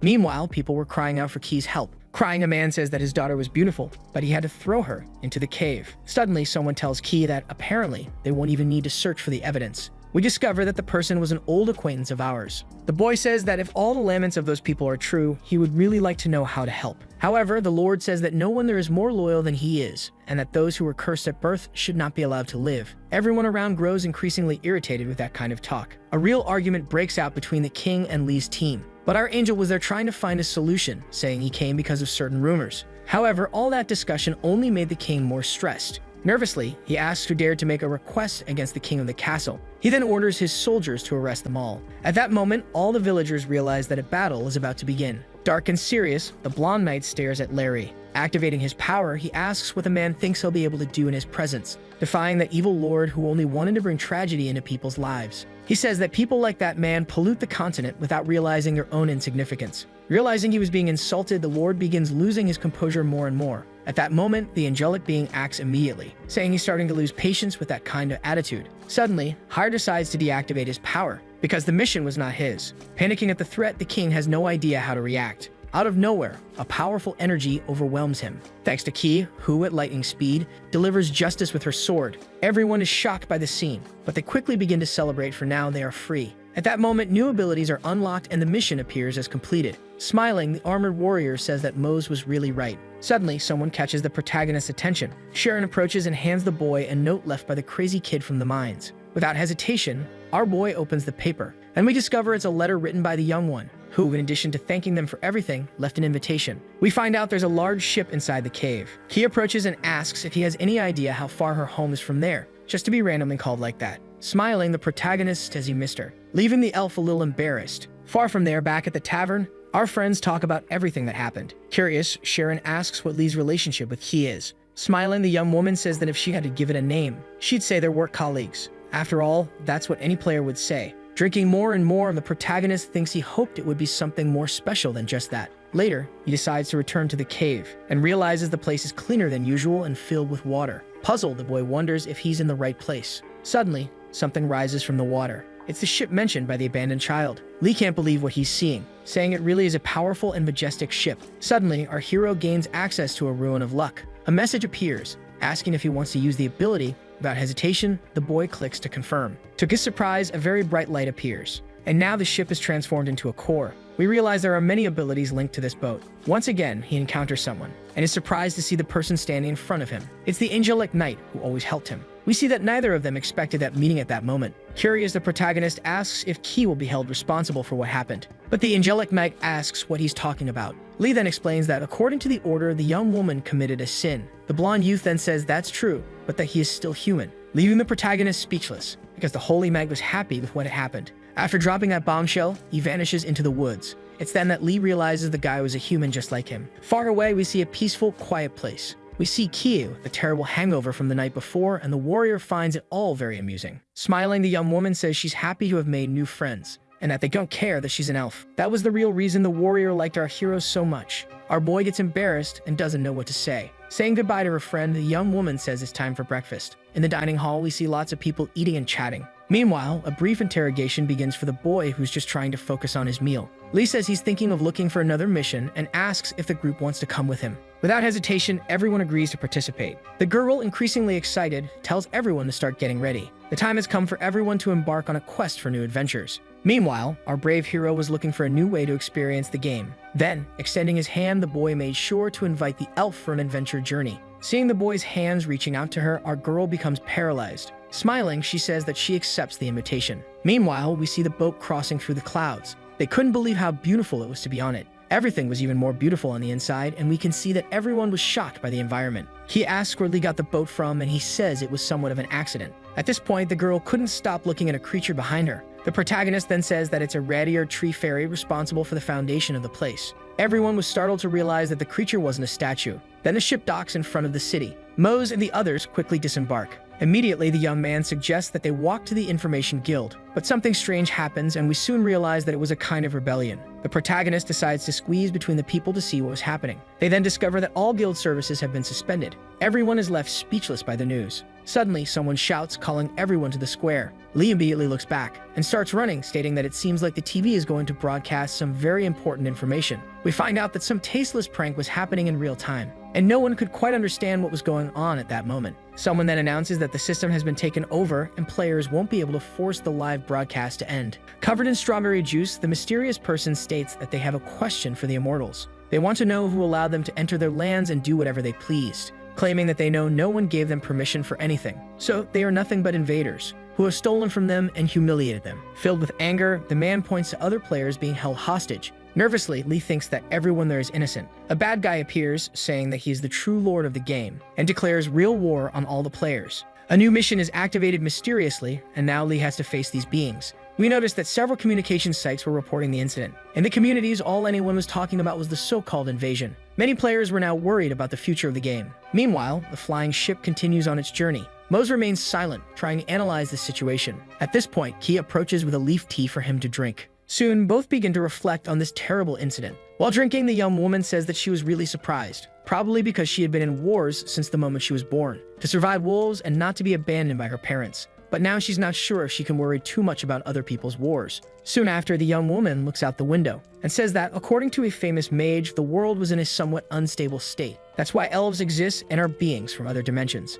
Because of that, they had many fights when she was younger, and everyone was afraid and angry because she was an elf. But that immortals like Mose appeared, brave and daring people, even though they occasionally caused certain incidents. Taking the opportunity, Lee asks what she thinks of the players. Key then says that she really likes their class, especially because they aren't prejudiced against her race. And of course, one of her favorite players is Mose. At that moment, both lean against the window and allow themselves to dream a little. Thinking, Lee says that apparently some players are truly evil, which means that Lidorn must have suffered a lot, which is a shame but doesn't justify his actions. Clenching his fist, he says that this war is wrong. He will soon put an end to the NPC's plan. Far from there, rain begins to fall amidst several people lying on the ground. We see only one surviving player, who wonders how they will stop the evil knight. Next, we see the ship continuing its journey. Inside, Key says that the situation is really getting complicated. The armored warrior then asks if it's time to fight. Lee says that he intends to do so, but that the others are free to make their own choices. The group stares at each other for a few moments, and then everyone states that they will follow Mose. The warrior then says that if the protagonist is the leader, everything will work out. That way, everyone gets excited about the new adventure to come. Immediately, the hero says he doesn't think he's the best person to lead, showing that he's very concerned about everyone's safety. He then says the situation is very complicated, but if everyone wants to place their trust in him, they must fight by his side. All the allies celebrate his determination and bravery. He then pledges loyalty to the brave and strong Mose. Smiling, the young man says he promises to stay on the front lines. Far from there, we see some soldiers gathered. At that moment, they realize they have a very low ranking, and the situation keeps getting worse. A voice comes from the magic orb asking how things are going over there. The soldier says his troop was completely wiped out as well, so they decide to try to gather strength through magic. The big bald guy points and we see knights mounted on crows. A real war arena forms at that moment, with people running to try and save their own lives. However, the terrible creatures are very violent, so one of the soldiers says he'll buy them time, and prepares to strike a blow. But upon seeing how fast the creatures are, he thinks this is the end for him. Suddenly, a great explosion occurs and throws the monsters far away, thanks to a holy knight and his powerful magic. Everyone is shocked to see that it was the first player to enter the White Tower, the third-ranked mage on the official leaderboard, Kellyan. By sunset, we see the soldiers tense. Inside the barracks, someone yells while slamming the table, demanding clarification. In disbelief, one of the leaders asks if all 11,000 players and NPCs were really defeated. The other man says the enemies aren't ordinary NPCs, and says he's just happy to still be alive. Angrily, a bearded man says his guild was obliterated and demands to know what they were doing at that moment. Responding angrily, the younger guy asks how he dares to doubt them, while another tries to calm things down. Everyone stops and looks outside where a loud noise is coming from. Someone exclaims that the enemies are approaching and orders the tanks to go up front to protect the DPS in the back. The man commands not to waste time to check their armor. A series of commands are given to restore their health and mana. At this moment on the battlefield, we see a long line of enemies, as the man in the white cloak wonders if they could really win this. The enemy mounts are already in position for battle. The enemy leader apologizes to his comrades for having abandoned everything to follow him loyally, and says that not even the sun god could doubt their loyalty. Drawing his sword, he says he had placed his kindness in his wife, who was brutally killed by a player. Raising his sword, he orders the resentful warriors to charge forward. They all shout, raising their spears and roaring loudly. Then the leader calls the name of his group Black Griffins. Ordering them to spread their wings, the crowd of soldiers takes flight. We see them brutally charging at the opponents with full force. The soldiers have trouble handling the long reach of the spears combined with the mobility of the flying mounts. Then the mage in the white cloak casts lightning on one of the creatures, wiping it out. Worried, he says his magical energy is almost at its limit, and at this rate, they'll be annihilated soon. A system window pops up requesting mana assistance with the required amount of 1,000 mana. The boy wonders if there's really a player strong enough to request 1,000 mana. Thinking it's now or never, he quickly clicks to accept. We see the beautiful statue on the bow of the flying ship. At that moment, it appears through the clouds and people on the ground are amazed. Several cannons are prepared and ready to fire. Calculating, the statue says it has located the targets, a total of 1,871. A barrage of shots is fired from the ship, hitting the enemy soldiers and their mounts. Impressed by the destructive power, the soldiers ask who could be controlling that. Then they advance, taking advantage of the chaos in the enemy lines. From above, our hero asks if everyone is ready. His team looks at him, awaiting his next command. Finishing putting on his armor, he says they will descend and join the others. Several scenes of the brutal battle are shown. Suddenly, a massive crash occurs as our group lands, shaking everything around them. After the dust settles, we see the protagonist and his allies ready for battle. At that moment, with conviction, he shouts for them to charge ahead. Slipping past the 3 enemies with extreme agility, the elf finishes them off. The archer also shoots a barrage of arrows at several enemies at the same time. The uncle says that the hero should move forward while he keeps the enemies occupied for him. The boy then advances, quickly defeating 2 enemies while confirming. A soldier tries to hit our guy from behind, catching him off guard. Surprisingly, the enemy is stopped by magic. At this moment, we see the white cape mage thanking the boy for saving him and that his name is Kellyan. The mage says he never imagined seeing such a large flying ship, and the protagonist introduces himself, stating his name. While fighting, a half-elf exclaims that now is not the time for introductions. Agreeing, both say they will leave that for later. We see a patch of land moving, but it was a reflection of our hero quickly advancing toward the enemies. Impressed with the speed of the opponents, the boy says that they are fast while narrowly dodging. Thinking dissatisfied, he says that it will be harder than he thought and that they are very strong because they are all war machines. Gathering fiery energy, he prepares a strike and shouts, "Artoria's sword arts," delivering a powerful blow to several enemies at once. Without giving them time to recover, other enemies charge toward him. The protagonist, worried, thinks that it's too late. Skillfully, he blocks several strikes at the same time. At this moment, he accidentally bumps into the elf, asking if she's okay, while she replies that she is. Gripping his sword tightly, he tells her not to worry, and with a serious expression, he says that he will definitely protect her. The woman watches while smiling slightly. Charging at the enemies, she says she will protect herself and orders that our hero protect himself as well. With a smile, he thinks positively. Then he changes his posture and says that he will do everything he can. At that moment, he notices something and is shocked. A blonde man appears in a glimpse. The boy then says that they finally met and calls the enemy leader Lidoran, who is level 144. From a distance, the two lock eyes and tension fills the air. They quickly leap toward each other. Ready for battle, the two shout. The enemy strikes overhead while the protagonist blocks with his sword. After feeling the force of the blow, he thinks that he is being pressured. A powerful strike hits the boy's chest. He flies several meters before stopping. Complaining of pain in his head, he sees a window with statues, saying that he's been stunned. With a dark look, the enemy approaches while telling the hero that he should not live anymore. Desperate, the boy thinks that now is not the time. At the last second, the uncle intervenes with his shield, blocking the attack. Surprisingly, he withstands the blow but receives several damages. The villain curses the tank, telling him to get out of his way. With a dark aura, the enemy asks if he knows why he's called the White Wolf, and explains that the reason is that those who stood in his way were completely crushed by the White Wolf's fangs. With shock on his face, the uncle remains unresponsive. A large sword brutally strikes his back, spilling a lot of ketchup. The young man exclaims in agony, calling out for the knight's name. On his knees, he complains that it was a fatal blow and that it hurts a lot. Saying his goodbyes, he says that he'll go ahead. Shocked, the protagonist calls out for the knight again. The villain then points his sword, saying that he is next. With great anger, the hero grabs his sword, gathering a red aura around it. He then casts a dark look at the enemy while flames are created. Several status windows are activated, and a life-draining ability is used. Receiving enormous power, the boy says he will give his best to defeat him. With great fury, he charges forward, shouting. The two exchange a large number of blows in a short time. His life has been consumed by 10%, giving him 50% more strength and agility. While fighting furiously, his life is now consumed by 20%, doubling the previous stats. The enemy in his thoughts says that our boy seems to be getting stronger.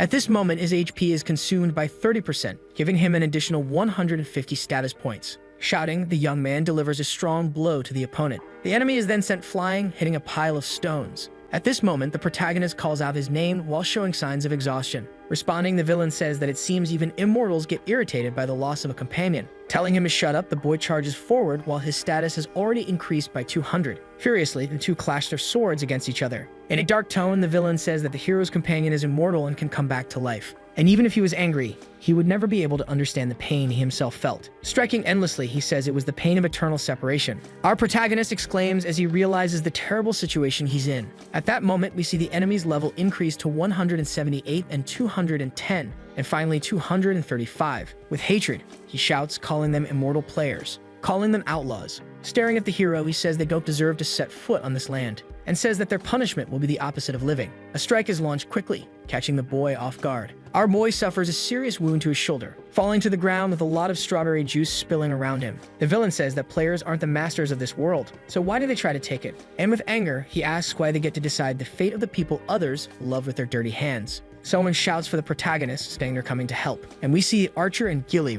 running toward him. With a cold stare, the villain says those seem to be the ones he loves. He tries to shout for them to run, but the enemy makes a hand movement. With no time to react, Gale is brutally struck by the blade. The redhead screams in despair as her friend gushes ketchup. The villain tells the hero to feel the pain of watching his blade destroy his friends. Desperate, our boy begs the opponent to stop. At that moment, we see a new blade being formed behind the archer. Terrified as she screams that she won't be able to dodge it. Suddenly, asking to be excused, the white-cloaked mage saves the girl. The protagonist is shocked by the action and calls out the boy's name. Not understanding, the villain asks what's happening. After the strike, we see only the swords stuck in the ground, and the hero asks if they survived. On the battlefield, we see a fierce clash between both sides. A blow is delivered to the enemy griffin, making it spill strawberry juice. We see it was the elf who finished off the monster. Suddenly, she notices it has started to rain, saying that's a good thing. Alerted by something, she looks to the side. She then sees our boy grabbing the villain. The boy pleads, asking the opponent to stop immediately, and the other man simply responds by asking what he means by that, calling him a hypocrite and selfish, saying that the sadness immortal players feel in this world is all fake. Outraged, our guy asks what the man just said. Staring at him with a manic gaze, he says it's time to bring back everything they lost in this world. He explains that the one who ended his beloved's life is an immortal, just like the hero, and no matter how many times he defeats them, they always return. In a dark tone, he asks the protagonist if he knows what that person said, revealing that the killer of his beloved simply told him to get over it. Continuing the explanation, he says to the boy that maybe this is just a story. At that moment, we see the boy having a flashback, seeing friends talking about the game and asking if it would be fun. And reflecting, he's left speechless. Trying to apologize, he can't find the words. And in that moment, his ability is deactivated. The villain says that not all players are like that, but it's always them who commit these terrible acts and take no responsibility. As thunder strikes from the sky, his darkened face says that's what he wanted to fix, and that our boy had no right to stop him. Revealing that he won't be able to withstand his rage, he leaves the hero frozen. Thinking our guy reflects that the villain is right, but he can't back down now and has to give it his all, for the sake of the others fighting out there,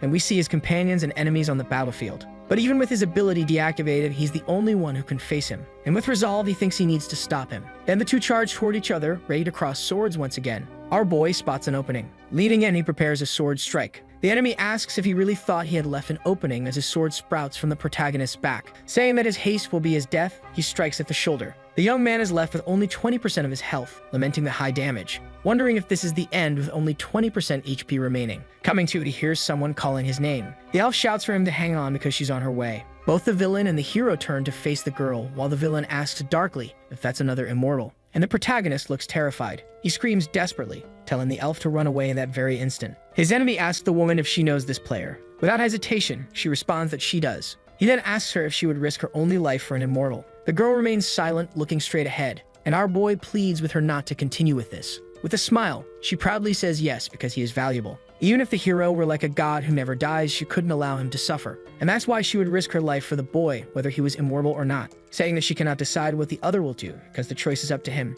She then draws her sword and asks him to show his determination. With a dark look, a villain is impressed by the woman's courage. And at that moment, another sword strike unexpectedly comes from behind her. Our boy screams in distress upon seeing the scene. With a quick movement, he throws his sword to intercept the enemy. Both blades collide in midair, causing a shockwave. In disbelief, the opponent watches, and with anger in his eyes, he says that our guy keeps disturbing him. He then prepares to strike the fallen hero. With a globe in his hand, he shouts, "Sharma." We see a blade pierce something. At this moment, the villain with a frightened look groans, and we can finally see that he was the one hit by the blade. The rain falls at dusk over the battlefield. With that fatal blow, the hero thinks to himself that he has won. The villain, spitting ketchup, says that this isn't over and all he did was ignite the spark. His role might have ended there, but soon even greater flames would begin to burn. Finally, we see the villain fallen on the ground, lifeless. A cistern window appears indicating that the mission is complete and says it will begin the reward distribution. The hero then levels up continuously. The elf calls the boy, and he looks in her direction. Nervously, he asks what the hell she did. And crying, he asks what she would have done if she had died, although the woman explains that she had no choice. He then asks her never to do anything like that again while they hug. In the middle of the embrace, she says they should now pray for the villain. The protagonist looks aside and closes his eyes. Amidst the ring on the battlefield, he agrees. We are informed that the shocking story of Ladorn caused many changes in Circuit. In the Empire and neighboring countries, an anti-player alliance began to unite forces rapidly. These people joined to carry out Ladorn's will, and innocent players started to suffer because of it. Then the White Tower began identifying troll players, and the stigma magic was created and announced. The guild placed a bounty on each troll player identified using this magic, and both players and NPCs began hunting them. At this moment, the hero is seen looking at a floating window. We see people commenting on the flying ship and to whom it belonged. People didn't know if it was from a player or an NPC since it was too expensive for a player. This way, he could stay discreet and asks why they're discussing such a thing. It's revealed that our boy was shaken after the battle, but the elf helped him recover by inviting him to spend the holidays together. And she says they are heading to her hometown while the protagonist warns that he'll get ready. We see his imposing ship floating in the sky. Snapping his fingers, he prepares to cast his strengthening spell on the lower wall. An energy net appears, and a continuous flow comes from his hand. Shouting Charma, a sword appears, and in the other hand, a red energy shines. The sword that once belonged to the villain appears, and the hero thinks that he got this sword by defeating his holder. The sword that ended many of his friends, a legendary rank weapon with abnormal status. Inspecting the weapons, he happily says that he gained an activation skill thanks to the effect of the set. We see the effect of the two swords being activated, where he deals more damage to marked swords. And he thinks that the biggest advantage is being able to attack at a distance, but also increasing attack power is a good effect. He wonders how he can use it if he faces any problems. The two swords come flying back quickly in his direction. With a quick movement, he catches his first sword in midair. Then he locates the other sword. With effort, he catches it too. Happy with the result, he celebrates that he managed to do it. Suddenly, he exclaims, and without any apparent reason falls. Holding both swords while his body is on the ground, he feels frustration. Trying to get up quickly, the hero curses, saying he still can't control the swords, and says it can't be this way because it's far from enough. Remembering the battle, he thinks he can't rely on others to protect him and let them suffer because of it. And that from now on, he needs to get stronger or someday he'll lose everyone he loves. Then he yells that he will do whatever it takes. Opening the door, he ends his training thinking it won't be easy, but that he can already control one of the swords. While stretching his shoulder, he senses someone's presence. The elf was waiting for him to come out, and he's surprised. She notices his clothes are torn and offers him a new set. Taking them in his arms, he asks if those are new clothes. A status window indicates it's a linen shirt from Asura. She asks the protagonist to take a bath and wear it, since it's a traditional outfit from her hometown. He thanks her and says he'll be back soon. Holding the shirt, he remembers he needs to grow even stronger so he doesn't lose everything precious to him. Elsewhere, we see men in the shadows, and one asks if the material has been brought. Responding affirmatively, the other says he got it today. Observing the acquired item, the man delights in it, and holding it in his hands, asks if that's why they couldn't disable the circuit. The hero is impressed by something as he looks up. We see a gigantic and magnificent building with a caption saying, "Free City of Asura." He exclaims, fascinated by the monument's size, and the woman replies that this is her hometown. In this place, the White Tower, the alchemists, and the Empire's henchmen all once conducted unrestricted experiments. After all those experiments, the land became barren. But then the elven sage Kaiser gave it his soul in exchange for blessings upon the land. And that's how Asura became the free city it is today. Our boy asks why it's called a free city, and the woman replies it's because there are no rulers. Surprised, he asks if there are really no rulers, then who punishes the wrongdoers? She explains that in those cases, representatives of each race gather and carry out a trial. They are called the Elders of Asura, and explains that this is how it works in the free city, where you can hear the most varied opinions from many races. Surprised, the protagonist reflects on that and recalls that not long ago this was just a game he was using to try to make a living. And that because of fate, he had great luck finding valuable friends and going on hunts together. Going through all those steps to become a swordsman and set off on adventures. And he thinks it's fair to say that Lee, Kehoe, and Mose have an unbreakable bond. Recalling the scene where he hugs the woman, he says he gave everything he had in the battle against Lydorn. The woman then calls his name. Asking what he was thinking, the boy says it was nothing serious. Then, excited, she grabs his hand and says they should get going as there are many places she wants to show him. Seeing the girl's smile, he says he promised himself that he will protect her. Elsewhere, we see a sign indicating the establishment is a tavern. 2 glasses are raised and people toast with beer. They start couple saying this is amazing, very happy. A red-haired dwarf arrives behind them and asks if it's really her, greeting the elf. The girl happily returns the greeting, saying it's really been a long time. She introduces her friend Lorad and says he has the best ears in Osiris, and that he never forgets a sound once he hears it. We see the dwarf scratching his head in embarrassment. The protagonist says it's a pleasure and shakes his hand as the man greets him cheerfully. At that moment, the dwarf seems to notice something. Seeing the ring on the protagonist's hand, he asks if he's also a swordsman, wondering what's going on in Osiris. The elf then reveals that they're not here on business, but rather on vacation, and the man apologizes. Casually, she says it's fine, since swordsmen are always solving some problem, and the dwarf says he thought they had come to investigate that. Curious, she asks what he means. Asking her to take a look, he unwraps what looks like a black pill, and explains that it's a drug that can be absorbed through the skin, leaving both of them shocked. He also reveals that nowadays it's very easy to obtain in Osiris, and even kids can get it if they want. Thoughtfully, the elf asks if the drugs had been banned by the elders, and says it shouldn't be so easy to get something like that. The dwarf points out that, as she knows, many players went to this city, and it has grown a lot with the factories that were created. Everything was going very well, but in some tavern around there, this drug started to spread. Raising his finger, the dwarf was about to tell about the guys who are selling it, when suddenly a group of tough-looking men enters through the door. Everyone falls silent, and the girl calls the redhead, asking. Then the dwarf reveals that these are the guys selling the drug. Continuing, he says that they have a guild and run a huge potion factory where that drug is manufactured. Our hero observes the group of people carefully and concludes that they are indeed players. The elf asks what the name of their guild is, and the bearded man answers pickup artist, while we see outside of a castle. Inside, it looks like there is a party, a club-style gathering, and several people having fun. In another room of the castle, we see a closed office. The director of the establishment asks his subordinate what they have today, and the subordinate replies that they have 3 half-elves and 6 linfos. Exclaiming nervously, he asks if there are only 3 half-elves because he said he needed at least 5. His other subordinate tells him to calm down, and the boys today are apparently from the balloon side. Wondering, the boss then says they should eliminate them. Maliciously, he licks his lips, saying it will be that way. He informs that they will use them today and should ensure they pose no risks before bringing them in, while his underling agrees. The men hear a noise from outside and pay attention. The boss's partner asks if he's decided who will be used, and he replies that yes, but asks why. The man explains that he found a great girl in the tavern today.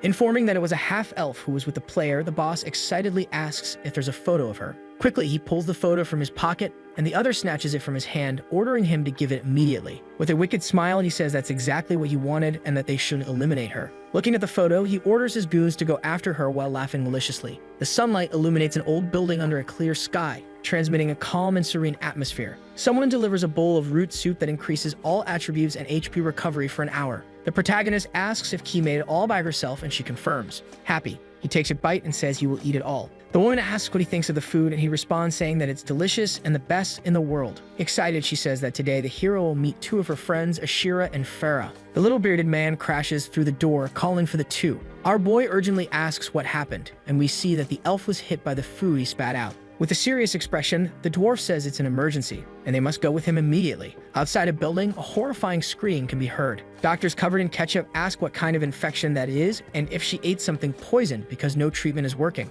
We hear another sharp scream while the 2 heroes watch in shock, and the girl calls for her friend Ashira. Our boy asks what's happening, while someone screams urgently to bring medicine, and another reveals that the one affected is Farah. With bruises and dark veins bulging all over her body, she screams desperately, asking for medicine. Our hero notices some details while observing the woman and mentally wonders what those marks on her neck could be. The elf nervously asks the dwarf what that was and tells him to say something. Regretting, he says that some guys force her to use some kind of drug. Dark expressions take over the faces of the 2 heroes, and immediately our boy remembers the pickup artist group. Poor Farah can't stop screaming due to the immense pain. Furious, he thinks that it wasn't enough that they invaded the city and sold drugs, but they also forced innocent people to use them. The protagonist calls his partner, who has tears in her eyes, and determined, he informs her that he is seriously thinking about wiping out whoever did this. He says he will do everything in his power, and with suffering written on her face, the woman asks him to swear by the god Balaka. Without hesitation, our boy immediately swears. At this time, the largest community in Circuit is discussing 2 incidents, the first being the discovery of the sacred treasure.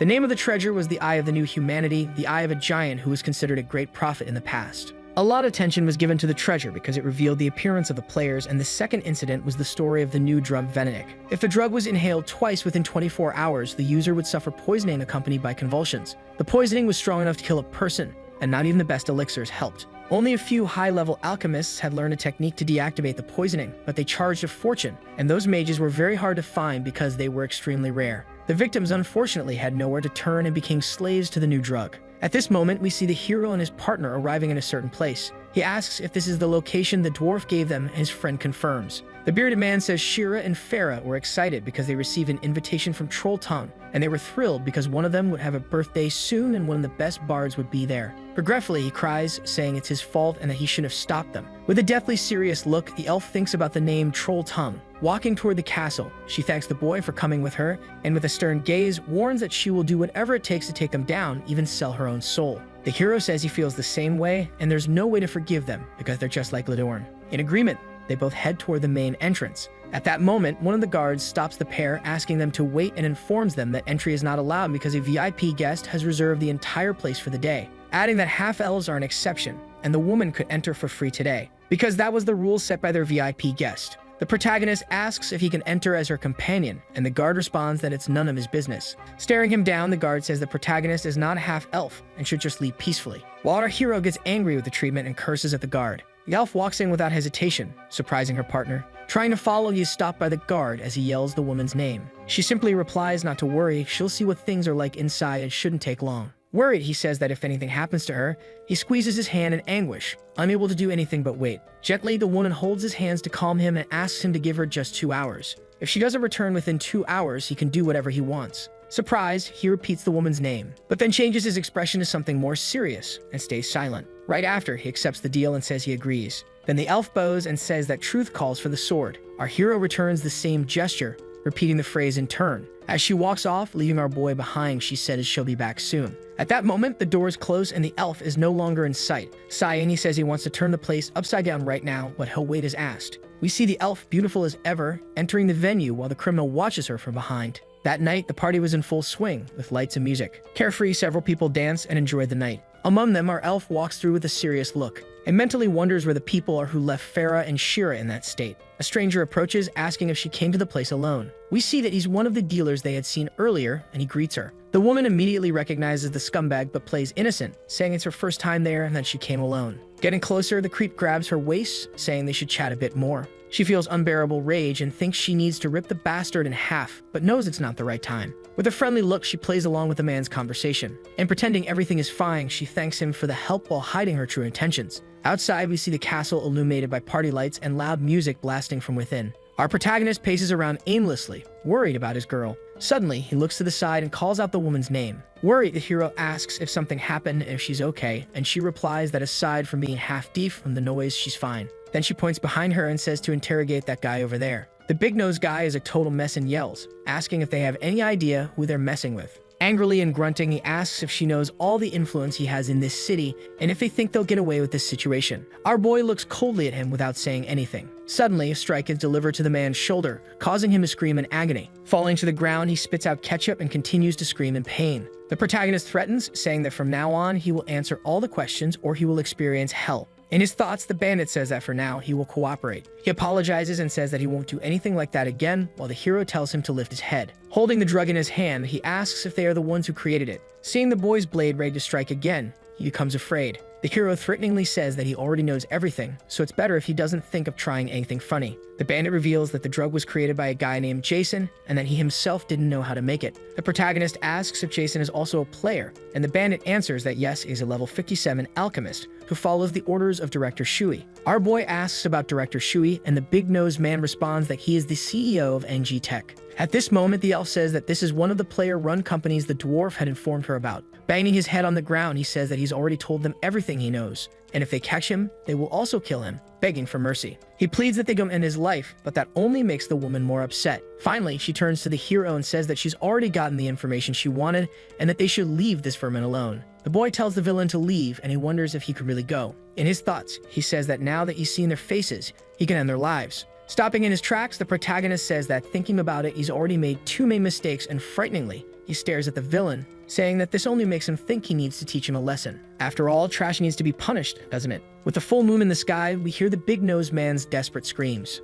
Meanwhile, in the castle, the party continues with loud music and lights. The leader of the bandits asks if his subordinate hasn't returned with what he sent him to find and complains that they're not fulfilling their duties. His other subordinate tells him not to get nervous and that he'll have what he wants soon enough. Throwing a drink in his subordinate's face, he says that he doesn't want to hear soon and wasn't asking him anything for him to respond. Asking the man if he had been sent to search as well, he warns that if the drugs run out, it will be the end for them. Slamming his hand on the table in frustration, he demands to know what everyone is doing there and that this should have been resolved yesterday. The man apologizes to the director and says he'll show him as quickly as possible while the boss orders him to get out of his sight. The leader grumbles as the man leaves with a sullen face. With hatred, he asks the other workers what they're still doing there. Threatening to throw the bottle of liquor, he asks if they still don't understand what's happening, even though they are members of the Pickup Artist Guild. Shouting, he tells them to get out of his sight. While drinking and cursing his underlings, he asks where his damn subordinate, the big-nosed man, is. Outside, we see someone muttering while thanking and repeatedly admitting they were wrong. The goons find the big-nosed man in a catatonic state,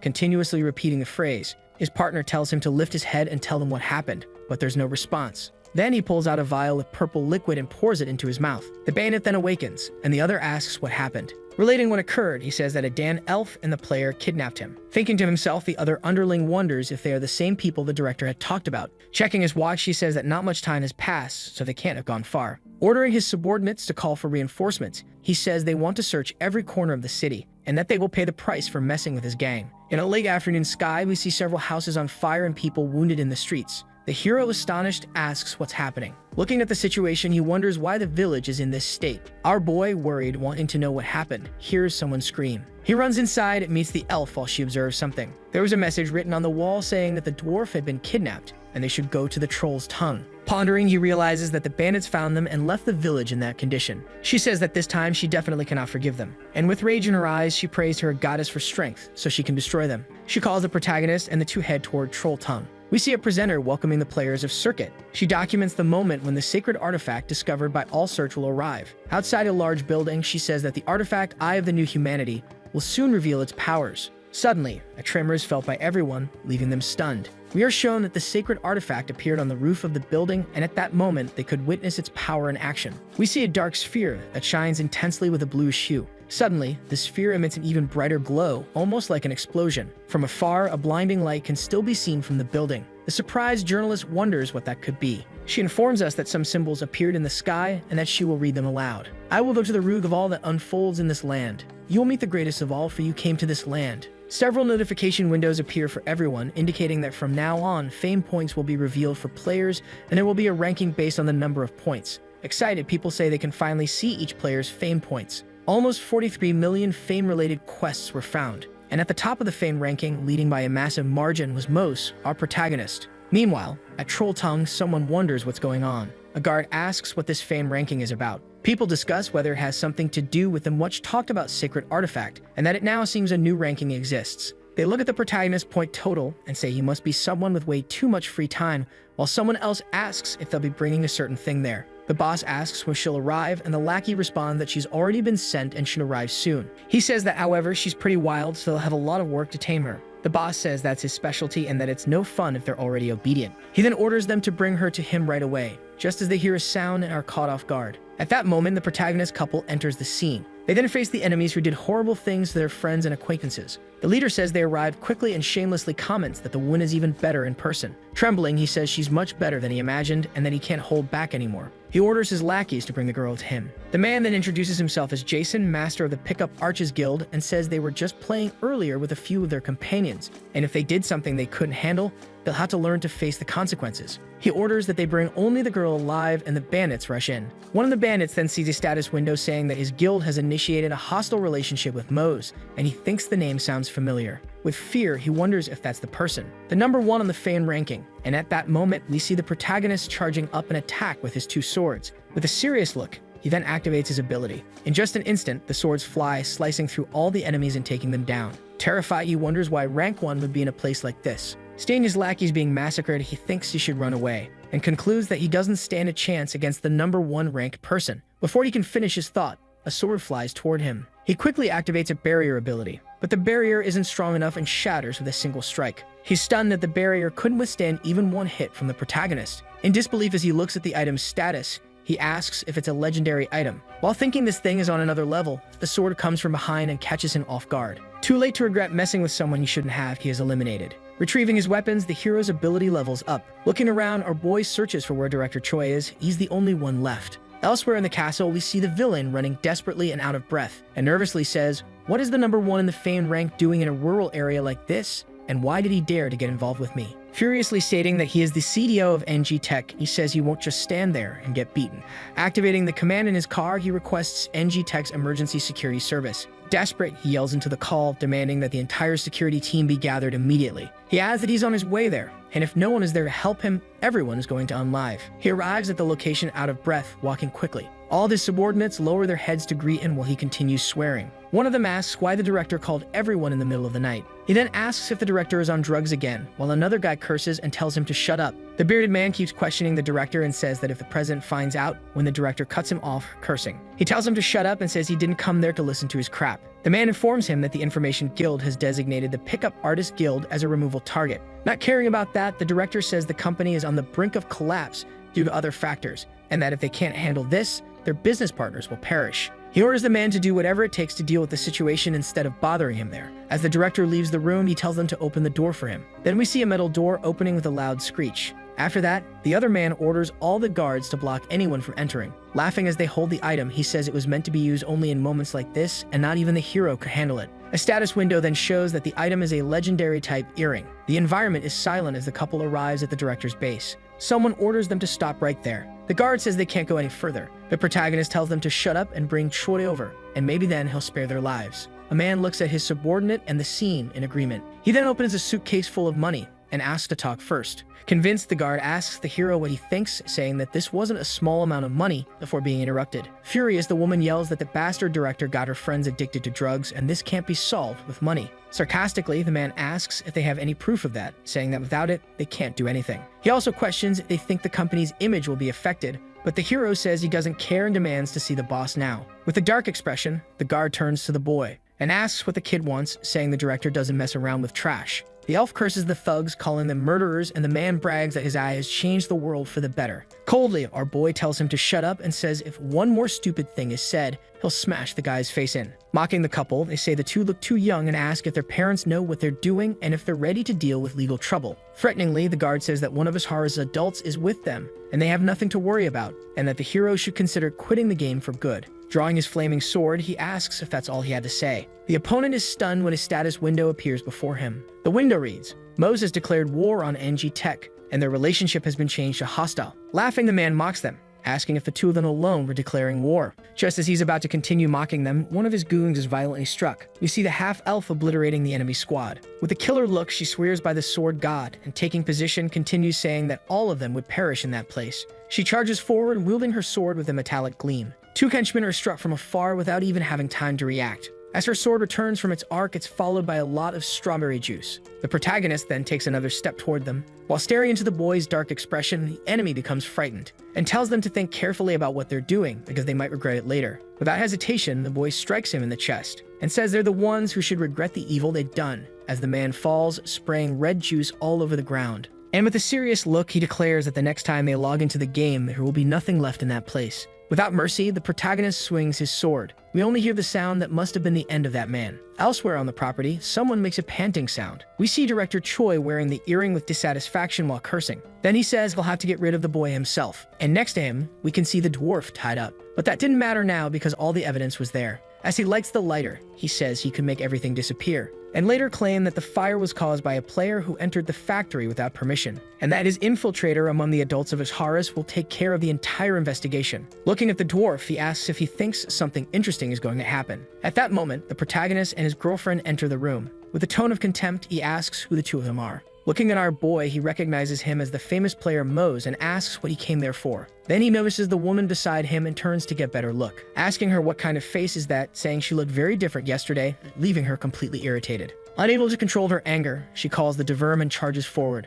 With a strong glow, she infuses her sword and moves toward the enemy's neck. Letting out a chuckle, he says she's quite fast. And at that moment, it seems too late for her to notice what's happening. Praising her gear, the villain grabs her weapon with his bare hands, and she can't understand how. Swinging his sword, he says now it's his turn. The hero, wasting no time, also charges in to counterattack. At that moment, the man is launched after being caught off guard by the strike. He bounces several times across the floor before stopping. The duo keeps their swords in hand, focused on the fight, and the guy gets up, complaining that the two of them are damn bastards. With hatred, he shouts that they don't need to be afraid, and calls them to come at him. Trying several strikes, he wonders why he can't hit the protagonist. At that moment, the hero summons his two swords with a skill, and instantly drives them both into the enemy's body. He groans in pain while coughing up ketchup, thinking that not even his legendary item is enough. Our boy's woman wastes no time and charges with a quick thrust. A precise blow is executed, and she passes right through the enemy. His ear is surgically severed from his body, and holding the legendary class earring on the tip of her sword, she asks if that was what he was so confident in. Our boy declares that now it's over,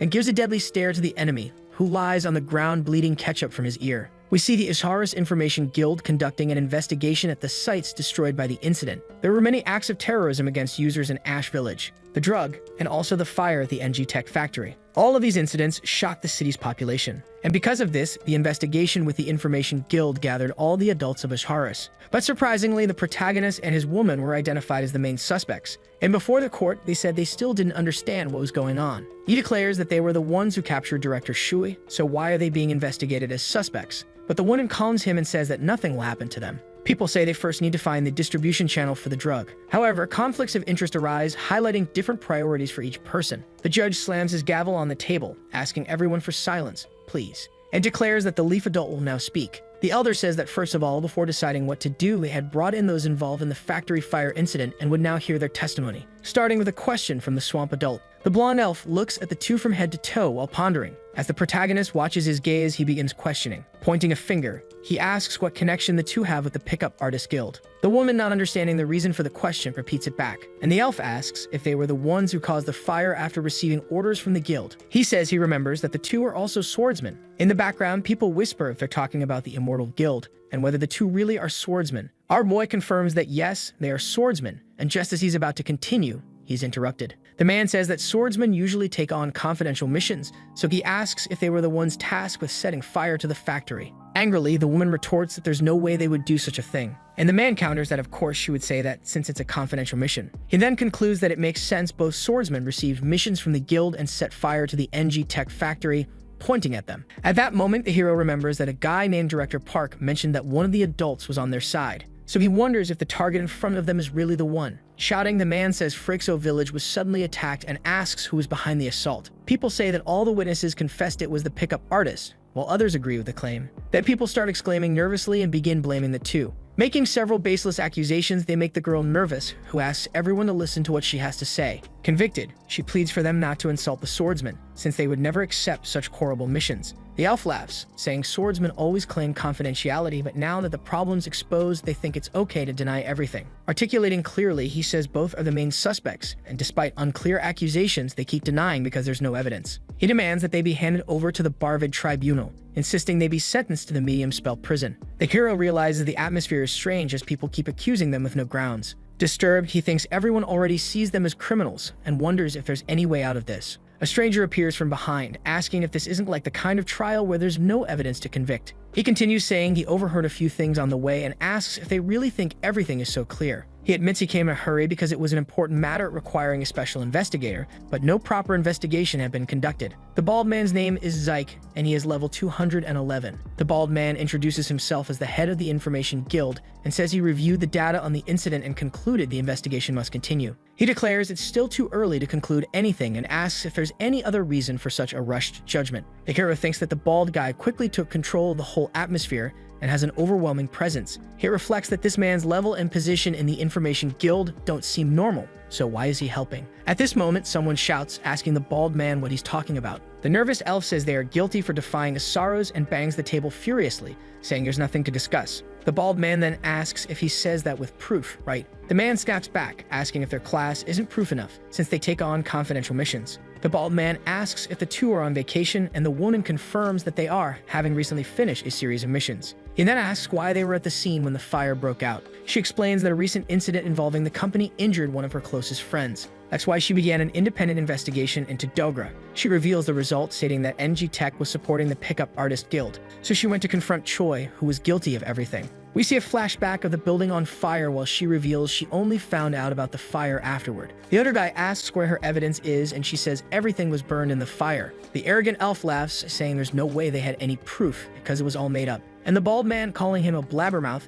asks if he couldn't just shut up, leaving the man completely embarrassed. Continuing, he says this incident was very serious and they can't make hasty judgments, so they need to investigate the two further. He reveals he approached the special investigator because the adults had requested it, but no actual investigation had been done on the case. He states that now everything must start from the beginning and asks if everyone understands. The people agree with his point of view and decide to believe in that for now. A man orders both of them to go immediately to the Asura's Information Guild, and the two react with surprise exclamations. Suddenly, someone from outside shouts for everyone to wait. The couple smiles in surprise at the person now present. With his torn boots, the figure asks once again for a moment and introduces himself as Lord, a citizen of the village who was kidnapped by Shui, director of NG Tech. The little bearded man reveals that he brought concrete evidence about the incident to the chief investigator. The couple, surprised, repeats the dwarf's words in their minds. We see him with a determined look, ready to reveal the whole situation. The people present cause a commotion, asking if there really is any evidence. The elf angrily asks what he is talking about and what kind of evidence he brought after arriving so late. As the dwarf adjusts himself, the man says they already reached a plausible conclusion, trying to cover up the case. The little man then lifts his shirt, revealing a mark on his neck. The bald man, surprised, exclaims that it must be a memory crystal. So apparently the dwarf was a vocalist, and he confirms that he was known for his achievements in the Long Bass Tribe War and reveals he implanted a memory crystal to work as an informant. He then touches the mark on his neck, which emits a strong blue glow. A recording is then heard saying that all evidence will be erased, and the couple is shocked by the voice. It belongs to the director of NG Tech. People listen as he explains his plan and says the investigation will be focused on the cause of the fire and that one of the elders of Horus is on their side. Everyone looks shocked by the recording obtained. The elf slams the table, asking what is this, unable to believe what he's hearing. To his surprise, the recording reveals that the man mentioned him, saying that the elder of the swamps will handle the investigation. Everyone looks at the elf in shock as the secret has now been revealed, and the dwarf concludes by saying that he was kidnapped by NG Tech, and this was the recorded proof from that time. He reveals that they kidnapped him to get revenge on his friends who had started investigating who was behind the drug production. And he says that if he hadn't gotten free and escaped the ropes, he would have died in the fire started by Shui. At that, we see the elf completely terrified by the testimony. The bald man then declares that things won't end like this. With a terrifying aura, he asks how they dare mock the special investigator and defile his beautiful city. The elf, wetting himself in fear, is left speechless. In just an instant, the man jumps and lands in front of him, catching him off guard. He begins to list the numbers minus 52,000 victims of addiction, nearly 400,000 other potential cases, and 110 confirmed deaths with the possibility of more. Glaring, he asks the elder if he has become an accomplice to this terrible crime. Getting closer, he says he will do everything in his power to make sure the elder is sentenced to the same prison he would have sent the protagonist to. He shouts that all guilds and people involved in the incident will be incriminated alongside him. Then, turning around with a terrifying look, he stares at the couple. The boy and the elf look completely stunned. But then the bald man smiles, easing the tension in the air. Stepping down from the table, he apologizes for his behavior and for almost not recognizing the true heroes of Horus. He coughs, clearing his throat before continuing. In a loud tone, he announces that he, the Platinum Chief of the Information Guild as a special investigator, is closing the case, and that the problem had been caused by the distribution and production of drugs by NG Tech and the Pickup Artist Guild. He ends by stating that the elf's testimony has been proven true based on the evidence from the kidnapping victim, and announces that the greatest contributors to this case are the swordsman, meaning the protagonist and the elf. A glow appears beneath the hero, surprising him. Suddenly, multiple cistern windows appear, informing him that he has leveled up. Not only that, but he also receives the title Savior of Horus, which grants various attributes and fame points. The young man is surprised by the number of attributes received from this title. It's the same as a unique rank item. Happy, he thinks that the result of completing such a quest chain was truly amazing. After the entire incident, an article was posted in the Incidents and Accidents tab of the game community. We see the article titled The Dark Side of NG Tech. Currently, the article had over 200 million views. There were rumors going around that the protagonist was ranked number 1 and known as the owner of the flying ship. People discussed all sorts of crazy theories about the protagonist on the forum. The article caused such a stir that it overloaded the server and ended up being deleted by the moderator. In a busy plaza, someone says thank you everyone. It's the hero expressing his gratitude, saying that everyone had always been great to him and even now came to say goodbye. The elder says that they should be the ones to thank and that there's not much more they can do, just this for now. The man with regret says they treated him badly despite everything he did to help them, and that it was a stupid mistake by the elders of Horus. Then, as an apology, the elders would like to give him a gift. Holding a box, she says this is something only the elders have had since ancient times, and although it was once in the possession of the corrupt elder from the swamps, the sanctity of the item should still be intact. She reveals a stone in the middle of the box. A window identifies it as a unique magical stone, informing that using the stone will transport the user to a specific location. The hero exclaims in his thoughts about it being a portal stone and wonders if he can really keep something so valuable. The elders agree, saying it's a small gift compared to the salvation he brought to the city. The protagonist simply lowers his head, holding the gift while he thanks them. The people wish him a great journey and ask him to take care of himself. We see his giant flying ship as it sets off to depart. Our couple looks out the window, waving cheerfully to the villagers. The elf looks at our hero affectionately as he gazes at the horizon and asks where they will go next. We then see a scene where one man, armed, confronts another, asking why he would do this. Suddenly, ketchup is dumped, and we hear a cry of pain. One man holds his sword, dripping with thick red juice, while he is called Master. The two bow respectfully, saying they answer to the call of the Master. Holding a sign, the man says this must be the immortal who became a swordsman, while his lackeys confirm. Leaving a pile of bodies behind, he says there's a lot to settle. A red-haired character is trapped and fears that Sharon is in the same situation. He didn't imagine they would go so far, manipulating the teleportation to send them to the White Tower. The young man then wonders if anyone will be able to find them. Next, the scene changes to Mose, who is urgently called by Kia.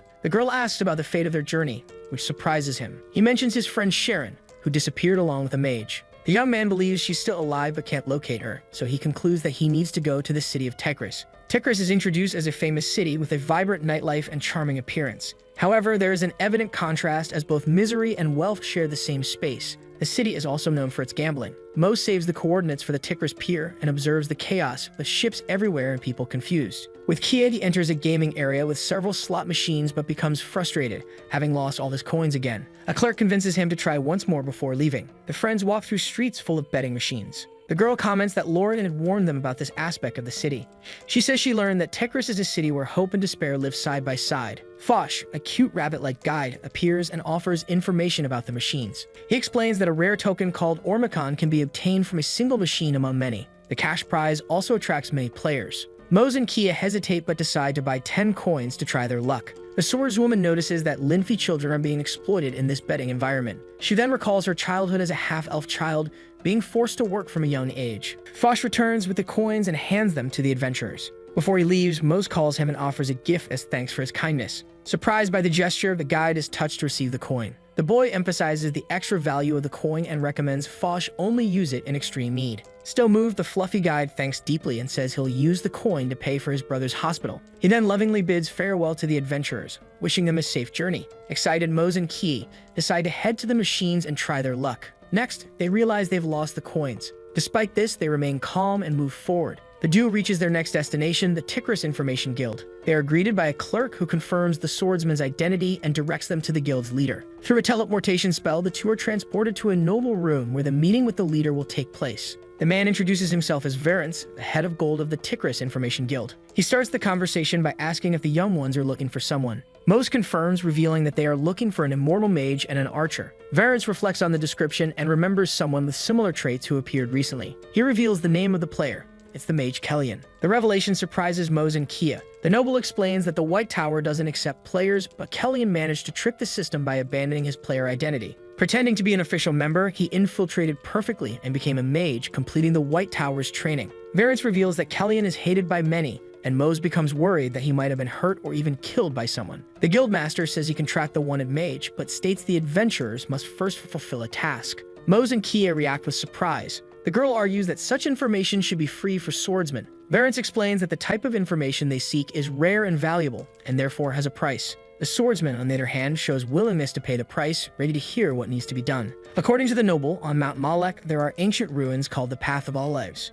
That is where the mission will take place. The pair's task is to eliminate the wanderers that appear in the ruins. Varence, the gold chief of the Information Guild, informs the swordsman that he won't need magic to defeat the targets. He just needs to give his best and use physical attacks, as all preparations have already been made. Leaving the guild building, the protagonist wonders why the master would charge such a high price for information. He is willing to fulfill the condition and urges her traveling companion to move. However, Mose suggests they forget the task given by Varence and focus on completing their quests as swordsmen. The elf gives Mose a reality check, reminding him that even if he doesn't know the mage, Sharon is his friend, and he should care about her. The swordsman realizes he was acting only as a player, not as a real person. He acknowledges that over time, the distance between his real self, Lee Kiho, and the character Mose has been growing smaller. Ki says she believed that, unlike other players, the swordsman cared about people. The girl fears he might end up abandoning the problems they need to face. Her wish is for her friend to remain the same Mose as always. The hero looks serious and apologizes to the young woman, agreeing that Sharon is his friend and he must save her. He holds Kia's hand, thanks the half-elf for the reminder, and promises never to change who he is.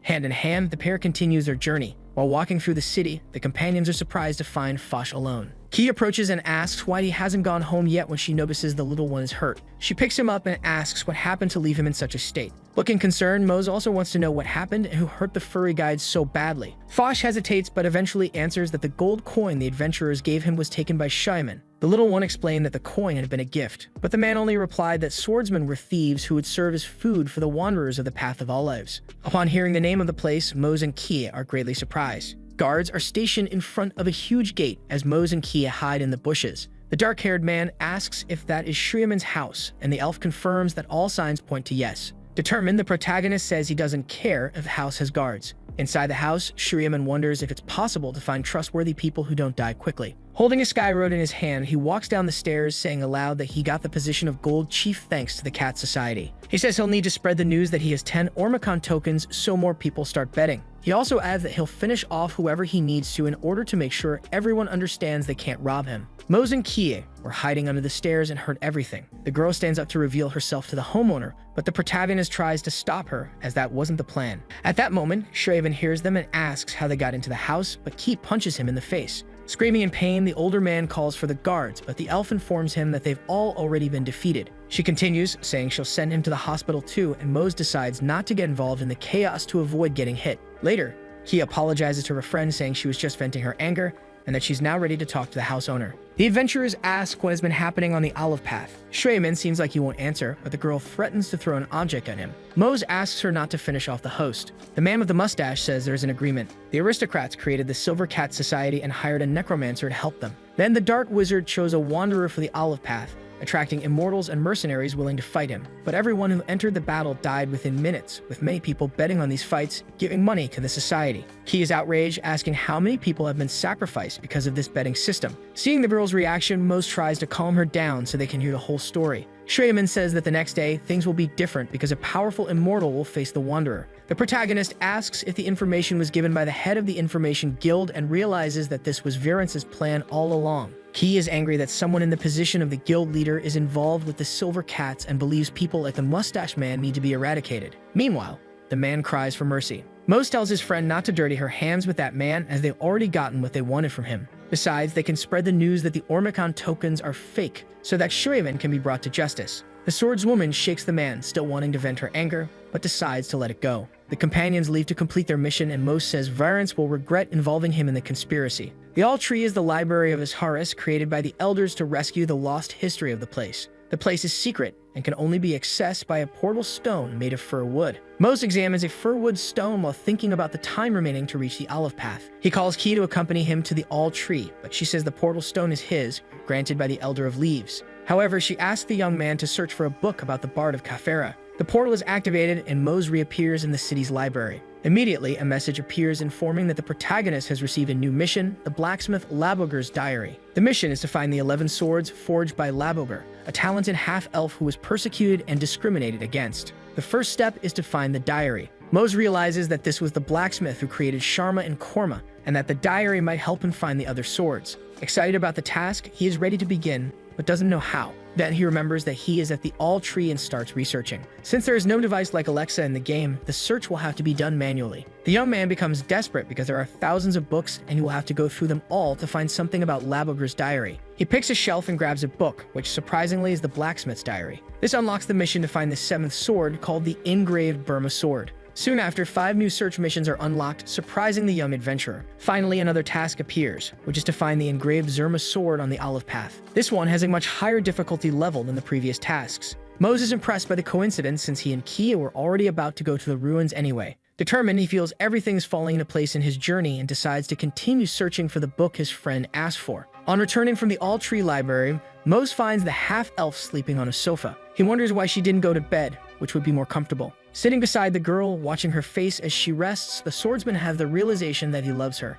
However, the fact that he is divided between the real world and the game world makes him insecure about his feelings. While he thinks whether he should tell the truth about his love, he wakes up. She asks how long she's been asleep. Mose doesn't confess his feelings and simply answers that he just arrived. The protagonist hands the book to his adventuring companion and is pleased with her happiness upon receiving the object. Touched, she thanks him and says she's happy to be his friend. With the arrival of dusk, the swordsmen decide to begin their journey. In a dark scene, a narrator announces that the character Mose was attacked by the evil spirit, leaving him badly injured. The protagonist is in the middle of a battle while he watches, nervous. One of the members' voices says that even the swordsman's great skills are no match for the masterpiece of the cat society. However, apparently Mose is losing on purpose and reflects that he only needs to let his opponent hit him one more time. It is nighttime when the young adventurers arrive at a party hosted by the Silver Cat Society. Virence, who is at the entrance, only allows people wearing cat masks to enter. The plan is to find costumes to get in, and then the girl must blend in with the other members and bet 100 tokens on her friend. She is surprised as they have no money,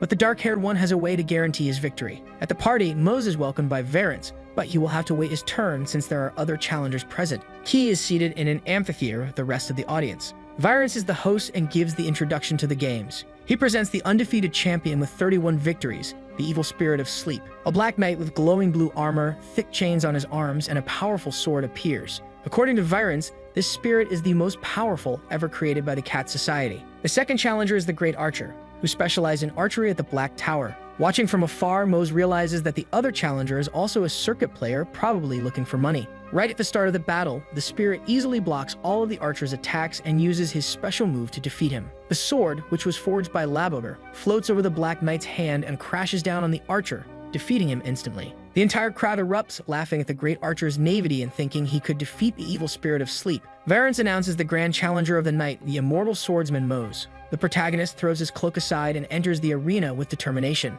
Many in the audience express surprise at a swordsman participating in such a fight. Most assume the boy is there for money, but that no one will bet on him. Until Key stands up and places her 100 token bet. Everyone, including Virence, looks shocked. From the arena, Mose smiles at his companion. The masked young woman announces that she will bet 100 Ormicon tokens on the challenger, causing the others to think she's just a newbie due to such a bold bet. The announcer laughs and says someone seems to have guts, and immediately starts the battle. With a dark look, the protagonist's opponent strikes first, while Kido uses his ability to control his swords to block the attack from a distance. Surprised, the announcer comments that this levitation skill is amazing to watch. The boy's two swords fly toward the spirit, but the spirit vanishes like smoke before everyone's eyes, reappearing like magic right behind Mose, landing a surprise strike. Our boy realizes that physical attacks don't work on his opponent and that he only survived thanks to the Varabander and Earring's ability. Without hesitation, the spirit attacks again, determined to win. The protagonist resumes commanding his two swords, which merely ricochet off the enemy again and again. Reflecting to himself, the boy concludes that only Sharma and Korma can handle Zherma, who is capable of long-range attacks. However, due to the sword's firing nature, pushing is its primary trajectory, as his swords can only take a defensive stance. So he chooses to use the ability Ruin of Fortune used by Lero, who managed to win the favor of so many players through relics. But to do so, he first needs to touch the target directly with his hands. Smiling wickedly, the announcer asks how this could happen to the swordsman Mose, saying he feels bad for anyone who bet money on the boy. Determined, the protagonist charges forward to carry out his plan to touch Zherma, not the evil spirit. He launches his swords again, and his opponent reacts by using the one in hand, which fires at high speed and breaks through the defense, striking our boy repeatedly, sending strawberry juice flying everywhere. The girl who bet on the boy is shocked by the scene, while the evil spirit raises his arm in victory, still controlling Zherma, who attacks the young man again. Kido thinks the only way to stop the sword is to use his own body, and he lets himself be hit once more, so he can grab the weapon with his hand and use the Ruin of Fortune ability successfully. A huge burst of light occurs, leaving all spectators in awe. As the dust begins to settle, we see the protagonist, while the evil spirit begins to fade, thanking him for the release. All that remains is the creature's core, now in Moses' hands. Raising the orb high, he smiles, happy with the victory. Jaw dropped, the announcer says that result is incredible, considering the boy's opponent had won 31 times in a row. Enraged, those who bet on the evil spirit begin to lament the money they lost, except for the young woman who bet everything on Mose, who will win 231 tokens alone. Thinking to himself, the masked announcer reveals that he wasn't expecting to pay such a large amount of money to anyone. A little later, he finds out that the person who took the prize wasn't a member of his group, which means he will never see the tokens again as was originally planned, to his complete misfortune. Elsewhere, the young woman who won the money hands it over to someone, all happy. The someone is Kido, who smiles as he grabs the bag. Curious, the elf asks what kind of magic the young man used to win, but he says it was just a stroke of luck, since if the ability hadn't worked, he would have lost. Excited, the girl asks if her friend wants to go out and play some slot machines, since he has such luck.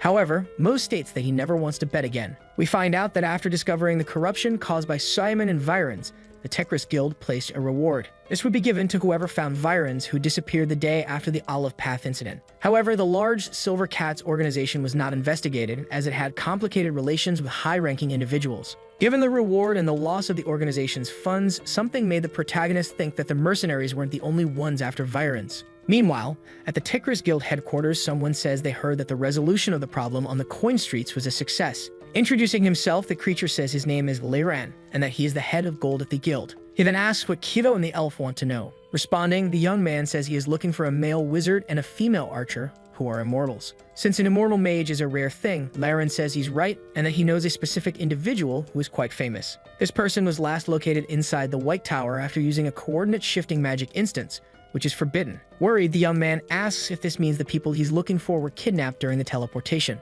The creature says that if the responsible party used telope with malicious intentions, it could be the case, but that both are likely still alive. Meanwhile, inside the White Tower, someone asks if they should initiate the plan, and another person orders that it not be rushed. We see a trio of young men observing the disappeared mage who is tied up. The leader of the group asks if he has regained consciousness after noticing his eyes open. We find out that before everything happened, the mage was teleporting to one of the spatial crystals in Toika. However, he ended up in a completely different place, and by the time he realized it, it was already too late. Looking at Hosfoy, he says that it's not too late to stop and that he will overlook the fact that the young man used telope if he is set free. But this only serves to irritate the young man. Without hesitation, he attacks the mage again, making him scream in pain multiple times. With a dark look, the enemy young man says that his prisoner still doesn't understand the situation and that he admires the prisoner's pride, attacking again mercilessly, while smiling wickedly, showing pleasure as he hurts the young man. Another member of the trio warns that Hosfoy cannot drive the mage around, but Hosfoy calls him a fool as the young man is immortal. Severely injured, the young man can only think about how Sharon will be in danger if he doesn't break free. Deciding to grab the attention of Jarenvale and Hargan, he asks them if they are really afraid he will die, even after they did everything to reach him with the worthless talent they have. Provoking, the mage says it was only luck that he got good grades and that they were from the same class. But just because he's a player, the two are doing this, something they should be deeply ashamed of. Giving a small smile, Hosfoy says that the young man still has a sharp tongue. He then states that it was because of the mage that they lost a year after being discovered by the supervisor. But if the supervisors knew the young man was a player, they wouldn't have allowed him to become what he is today. Thus, his very existence sullied the name of the White Tower. Stopping the assault a little, the young man says that now he will talk a bit about his plans, which consists, first, in taking care of the archer. Furious, the mage says that she has nothing to do with this, but Hosfoy asserts that, judging by the reaction, he's lying, revealing that he will perform horrible experiments on the girl, including using her as a puppet to fight against homunculi, which will help him greatly in his graduation. As for the boy, he will play a fundamental role and help him become an advanced mage. Calling his minions, Hosfoy orders both of them to bring the thing over. The mage's eyes widen when he sees it. A kaleidoscope of Daklamath, a legendary rank instrument forbidden to be used under any circumstance, being brought in. The blonde boy says it will be the key to opening the portal to another dimension, but no one really knows what happens in the process. Thus, he is taking the first step into an unknown realm of knowledge. A message appears announcing that the hidden quest called Existence of Cerulean has been activated. We find out that Lunderburun, located in Asparagan, is like the sacred land of mages due to the White Tower. We see that Kido and Kia have just arrived in front of the building, which shines brightly under the sunlight. The young woman says she wonders if it's because the city is called the City of Mages that it has so many magical facilities. Then she asks what those circles around the fountain are. The protagonist notices that people who step into the center of the figures disappear. Suddenly, someone approaches and says those are gateways. Startled, our boy jumps back. His ally does the same, apologizing. The boy says he heard that many people are having trouble finding the Lunderburun Guild. That's why he was sent personally by the organization. Introducing himself, he says his name is Zaire, the Inquisitor, and he is there to guide the two of them to the Information Guild. Intrigued, the pair thinks the boy is almost as strong as Lidorn. Hivo then asks why they should believe that Zaire is really from the place he claims. The boy apologizes again, admitting he acted hastily because he is still learning. Showing a bit of his power, he says he was provided by the White Tower to the guild and is, in fact, a homunculus. That's why he has that tattoo on his face. Curious, our boy asks if the guy is like an android. Smiling, he confirms and reveals that it's not easy to create creatures like him, something only the mages of the White Tower can do. We learn that since the city was created by mages, all its facilities use magical efficiency, like the circles on the ground which work as gateways made of giant spatial crystals planted beneath the city. Given the explanation, Zara asks if the pair now trusts him a bit more, and then says they can walk through the passages. Kigo and Kie agree to the proposal and step into one of the circles along with the guide. They soon arrive at the Information Guild of Lunderburun. The guide says they may now enter, as the gold head of the place is expecting them. Inside a room in the building, there the gold head says it seems the mage and the archer were indeed teleported into the White Tower. Our boy then asks if there's a way to enter the place, but the creature says no, since the guild cannot intervene as the tower is the mage's property. Zare says it's the same concept as the sanctuaries for swordsmen. The gold head of the guild then says the only way to enter the tower is by passing the mage's test, so he really cannot help. Apologizing, the creature walks to the window. Joining the conversation, the guide states there may be another way, because there is nothing that can't be done with money, so it's just a matter of hiring a mage to enter the tower. Intrigued, the protagonist asks why the gold head of the guild didn't mention that. Zare replies that it's because invading a mage's domain officially is somewhat problematic. That's why he is there to offer help unofficially. Holding his fear, the android contacts Mr. Leiden, saying he would like to ask a favor, which consists of finding a mage in need of money. On the other end, the man tells him to go to the southeast post. Zare then says he'll be there soon, and promptly informs the pair that they need to leave. The trio returns near the White Tower. Explaining, the guide says they are walking because the destination is outside the reach of the spatial crystals. Suddenly, someone yelling that players must be expelled catches everyone's attention. Quickly, the android asks the pair to excuse him. We see people with signs and raised hands shouting that the world belongs to them, and that players must be expelled immediately. Approaching, Zare says that those are the lid telephone, leaving Kito speechless. The guy then says that the size of the lid tel, who succeeded the ideals of Lidorn, has been growing at an accelerated pace. And according to information collected by the Information Guild, there are approximately 3 million people who have recently joined the group made up of tens of millions of members. Zare says that since Mose was the one who defeated Lidorn, it's better for him to cover his face while they navigate through the crowd, which continues to shout non-stop. The trio heads in another direction through the streets. Worried, he asks if the protagonist is okay, and he says yes, just a little nauseous. Zare stops and picks up his blue sphere again, calling out to Leiden, who answers urgently saying that a strange person visited the Information Guild. Self-proclaiming themselves as the master of Losven, the man nervously asks why he's in the city. Something starts to happen, leaving the android and the duo nervous. A different voice starts coming from the sphere, announcing that it is looking for the two swordsmen of Asparagon, whose names are Mose and Kia. The call ends shortly after, without further explanation. Zare turns to the duo and asks why someone like the master of Losven is looking for them, and if they are breaking any swordsman rules, shouting. Mose vehemently denies it. He explains that if they had broken the rules, their own master would have come. She then warns the protagonist that they need to return to Asparagon urgently and find out what is happening. Our boy asks if Zare plans to hand them over, but he says no, because his mission was to help them reach their goal as quickly as possible. Besides the fact that he trusts them more than the ones responsible for the guild attack. So the three of them must hurry and move through the passage. Suddenly, something catches the elf's attention, causing everyone to look back curious. We see that the tower started to glow, turning the entire sky purple. Running, the guide shouts, warning them to hurry, before it's too late. In the city, people are running to save themselves from the fire that is spreading uncontrollably. Right in the center of it all, someone with black boots begins to approach, catching Kivo's attention, who is also arriving. Standing in the middle of the way, a dark man with an eye patch and black clothes says he has finally found him. Confused, our boy asks who the man is, who silently picks up a ruin. Containing a moon engraved, the stone starts to glow and opens two portals, from which two young men emerge. They introduce themselves as Azura and Larif, servants of Losven. Hearing this leaves Kie in complete shock, as she realizes it is the same man she heard through the crystal ball. With a dark look, the master says that he has kept silent for too long about the sanctuary of Asparagon, and that he understands Kiho, the one who became a hero among the players after defeating Lidorn. But even though the prince was a foolish young man, he had a noble sense of purpose, since he spread the idea that players were cancerous beings for that world. That's why the swordsman of Losven made the firm decision to end the duo. He draws her sword and asks if the trio knows what their actions imply. But one of the young men crushes his own swordsman ring while asking what she means by actions, then asserting that it was she who ignored the fact that players are killing people as if it were a game, besides eliminating a companion just for breaking silly rules and then accepting a player in their place. The other young man then says that during this time, they endured many things, keeping secrets about missions and following the rules, since they were the guardians who maintained the balance of the world. But Ki made the one who disturbed this balance one of them. Shouting, the young woman asks if they have any idea how shameful that is,